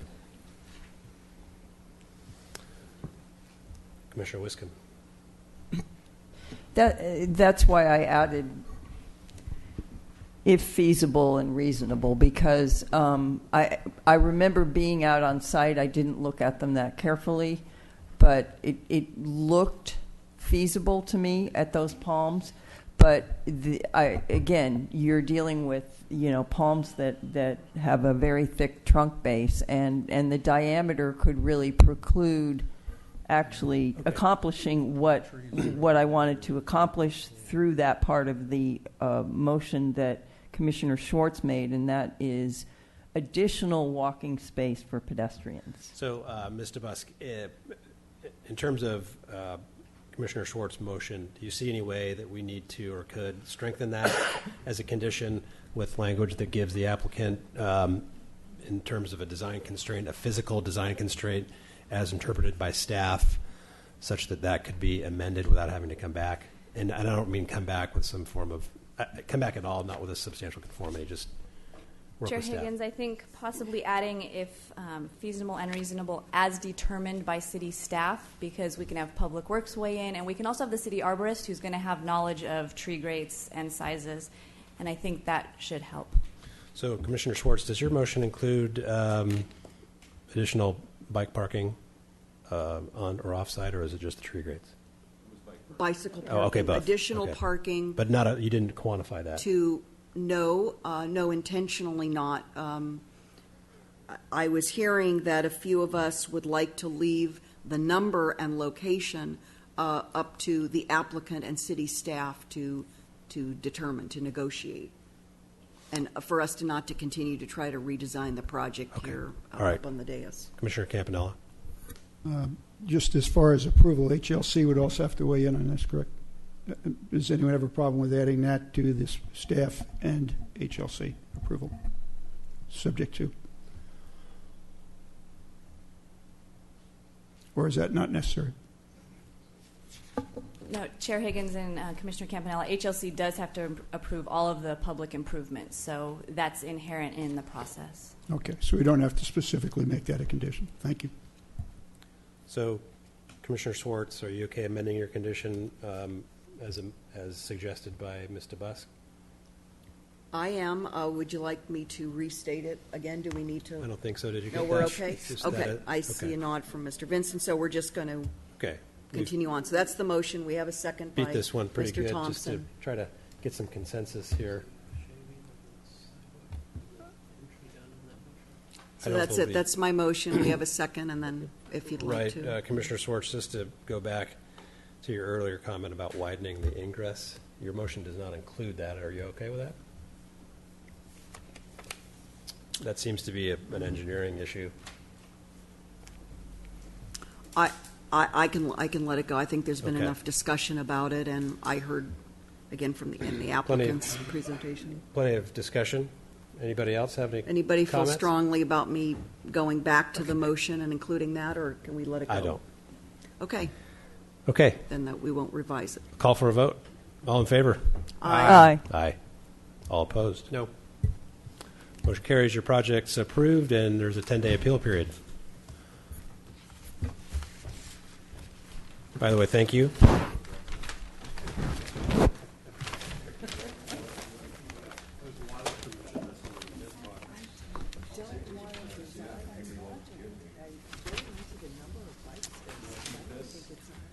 I did write on a little bit, but you can go ahead. I don't need to keep it. No, go ahead.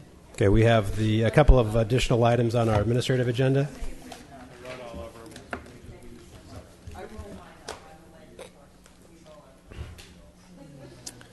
We are going to move to staff hearing officer liaison reports. 4 or 5 items yesterday, all of them relatively usual. The only interesting one out of the usual was a property up in the 1600 block of Chapala that is a R4 zone with a house in front and a unit in the back. That was the first approval I've seen for anything related to a hotel, otherwise read as a short-term vacation rental.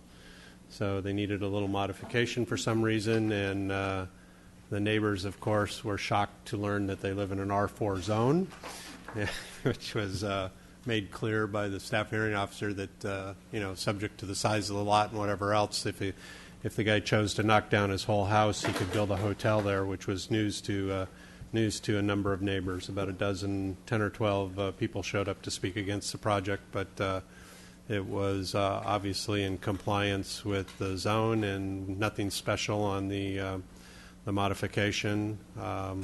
So it was just kind of an interesting discussion. I'm taken back continually how people look at where they live and don't equate that to the actual wording in the zone, and are very surprised and taken back when they find out what else can go in their zone. So would you like me to just go on to Water Commission? Please. Okay, so Water Commission was also this morning, and despite the weather this week, there's still no long-term good outlook there. Kachuma is up a little bit, maybe a percentage over the past couple weeks, but another interesting tidbit to learn about Lake Kachuma is that until the Santa Ynez River has visible running water in it, all the water that comes into Kachuma belongs to the downstream users. None of it belongs to the muni agencies. So so while you're wishing for it to rain, you also want to wish for there to be running water in the Santa Ynez River, because unless there is, the rain doesn't really benefit us. DeSal is struggling along still. They're getting very, very close. I think the end of this month they will start to be bringing in ocean water for the testing and the curing of the membranes. That'll be about a 45-day period for that. And so I think, if you cross your fingers, that'll certainly be before summer, but probably March, April-ish, when we should have the first output to look at and see how that's working. They're just getting ready to go to council also to solve the upper Santa Barbara region issue of how to get desal to them with a $10 million project to run a line from the desal plant up to somewhere on Mission Street that would then tie into an existing trunk that serves the upper half of Santa Barbara. I don't know if you've remembered, the current plan for desal was they were going to push it from the desal plant, but they only had the capability and the conveyance to push it to the lower half of the city. So to get it to the upper half of the city, if you never get any water through Kachuma or wherever it's coming from anymore, to get water to the upper half of the city, they needed another conveyance pipe to go somewhere, either all the way up to Cater or, in this particular case, up to a point that can get them to the top half of the city. And so that is just coming to council in the next couple of weeks for another additional $10 million to add to the state revolving fund loan to get the entire city under the availability of desal. Recycling water still struggles along too. We're just about to hire I think we've hired them, and now we're just about to embark on almost $750,000 additional improvements to get out of this mess we're in, where it's only producing so many gallons, but it needs to produce 2.5 million gallons a day. The capability, the original design was done poorly by a firm, and we've been trying to get out from under that. So we're embarking on a hopefully before summer process to get back up to a point where when the summer peak period comes and the recycled users begin to really use recycled water for their outdoor landscaping, that we'll be able to supply the 2.5 million gallons a day. I think our capability right now is less than 1 million, even though what was sold to us was supposed to be 2.5 million. We're not being given any information, but I do know we are pursuing recourse against the company that did the design, and that's just currently confidential between the attorneys and the city and that other party. I think the number we hit in December was 36% conservation. January 1st, we started to need 40% based on the next 12 months water plan. So it's also one of the most difficult months to achieve conservation, looking back at your actions from last year, because for the next several months, this is typically the time of year when people don't use a lot of water, and so it's harder to save additional water. So I guess the message there is just a reminder is that even though it's raining and even though your plants don't need water, and you still need to take shorter showers and work on chasing that 40% conservation rate that we need to have for the 12-month period.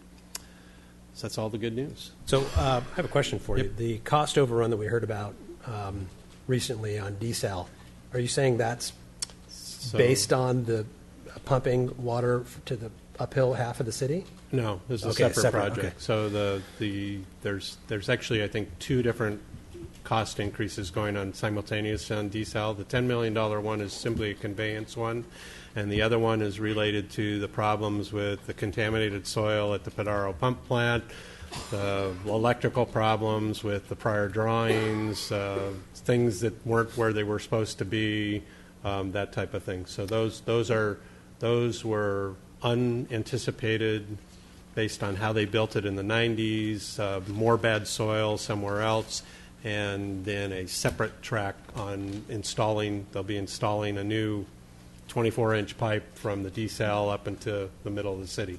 And then I had heard in the media somewhere we needed another 50 inches of rain to be out of the drought. Something like that. Is that like would 2 be years? In the course of 2 years, or just this year? I think it's well, Okay. it take 2 years. Okay. There's an article all the way in the New York Times I saw over the weekend that only 2% of California is still in a severe drought. Well, that bullseye is on us, is on our county. That 2%. The dark brown used to be all over the whole state, and now it's down to this little thing right here that's just Santa Barbara. It's just crazy. Okay. So, Any other committee or liaison reports? Commissioner Campanella. Thank you, Chair. Just a couple of things. At both the ABR and HLC recent meetings, staff is working on responding to the City Council request on appropriate trigger to require story poles for review of development projects. There were discussions at both meetings, and staff is preparing a draft to take back to both for their approval to move it on to City Council. We are going to be reviewing draft infill design guidelines on the 16th. I believe there was a meeting today of HLC reviewing a revised draft, and staff is working to coordinate between both design boards that there is a consistency between the guidelines that they are drafting, and I think they're doing a pretty good job of trying to bring those together. I got to look at the latest draft. Also, I think one thing is pointed out on projects that would be coming to us based on either size or the fact that they are land use for subdivisions. I saw a couple that were being reviewed this week, and it really was emphatic for me, I think, that to suggest that all the commissioners look at the design board's tape prior to it coming to us. I know we get minutes, but it doesn't. I think you have to look at both because it doesn't tell the full story of the considerations that went on. I think it'd be very helpful to do that because there were not unanimous decisions that were made. There were some mixed feelings, which we may want to consider as well when we get it to review. So maybe we just keep that in mind when we see an item on our future agenda. And I think that's it. Thank you. Any other committee or liaison reports? Okay, Mr. Rodriguez, we need to approve of the housing task force members that were selected during our lunch meeting. Do you want to read those members off for us, or how would you like to proceed? Yes, if I can have a motion to approve Commissioners Campanella, Jordan, and Lodge as the Planning Commission liaisons to the Housing Task Force. Anybody want to? I'll make a motion to approve. Second. No discussion. All in favor? Aye. Aye. Aye. Anybody opposed? Motion passes. And another motion for additional committee liaisons to various city boards and commissions. Did you want to read those, or? Sure, I can read through those. Okay. For the Airport Commissioner, the primary liaison is Addison Thompson. The alternate commission liaison is Jay Higgins. For the Architectural Board of Review, the primary commissioner is John Campanella. The alternate is Commissioner Sheila Lodge. For the Citywide Wayfind Signage Program Committee, the primary is Commissioner Jay Higgins. The alternate is Commissioner Michael Jordan. For the Creeks Restoration and Water Quality Improvement Program Citizen Advisory Committee, the primary is Commissioner Sheila Lodge. The alternate is Commissioner Leslie Wiscombe. For the Downtown Parking Committee, the primary is Commissioner Jay Higgins. The alternate is Commissioner Leslie Wiscombe. For the Harbor Commission, the primary is Commissioner Leslie Wiscombe, and the alternate is Commissioner Sheila Lodge. For the Highway 101 Improvements Design Subcommittee, the primary commissioners are Deborah Schwartz and Addison Thompson, and I'm going to have to get back on this alternate as I have this incorrectly. The Historic Landmarks Commission, the primary is Commissioner Sheila Lodge. The alternate is Addison Thompson. For the Housing Task Force Subcommittee, as we approved earlier, the commissioners are John Campanella, Michael Jordan, and Sheila Lodge. For the Local Coastal Plan Subcommittee, the primary commissioners are Deborah Schwartz, Addison Thompson, and Leslie Wiscombe, and Commissioner Sheila Lodge is the alternate. For the New Zoning Ordinance Subcommittee, the primary commissioners are John Campanella, Michael Jordan, and Sheila Lodge, with Commissioner Jay Higgins as the alternate. For the Parks and Recreation Commission, the primary commissioner is Leslie Wiscombe, with Michael Jordan as the alternate. For the Sign Ordinance Review Committee, the primary commissioner is Sheila Lodge, and Deborah Schwartz is the alternate. For the Single Family Design Board, the primary is Addison Thompson, and Michael Jordan is the alternate. For the Staff Hearing Officer Liaison, the primary is Michael Jordan, and Leslie Wiscombe is the alternate. For the Sustainability Council Committee, the primary is John Campanella, Deborah Schwartz is the alternate. For the Transportation and Circulation Committee, the primary is Michael Jordan, the alternate is Deborah Schwartz. And lastly, for the Water Commission, the primary is Commissioner Michael Jordan, the alternate is Deborah Schwartz. Okay, I'll make a motion to approve the list of liaisons to various city boards and commissions as read by Mr. Rodriguez. Do we have a second? I'll second it. Any discussion? All in favor? Aye. Aye. Opposed? Motion passes. And we are going to reconvene on February 9th for two items, one item at least, possibly another one as continue today. And with that, we're adjourned. Thank you, everybody.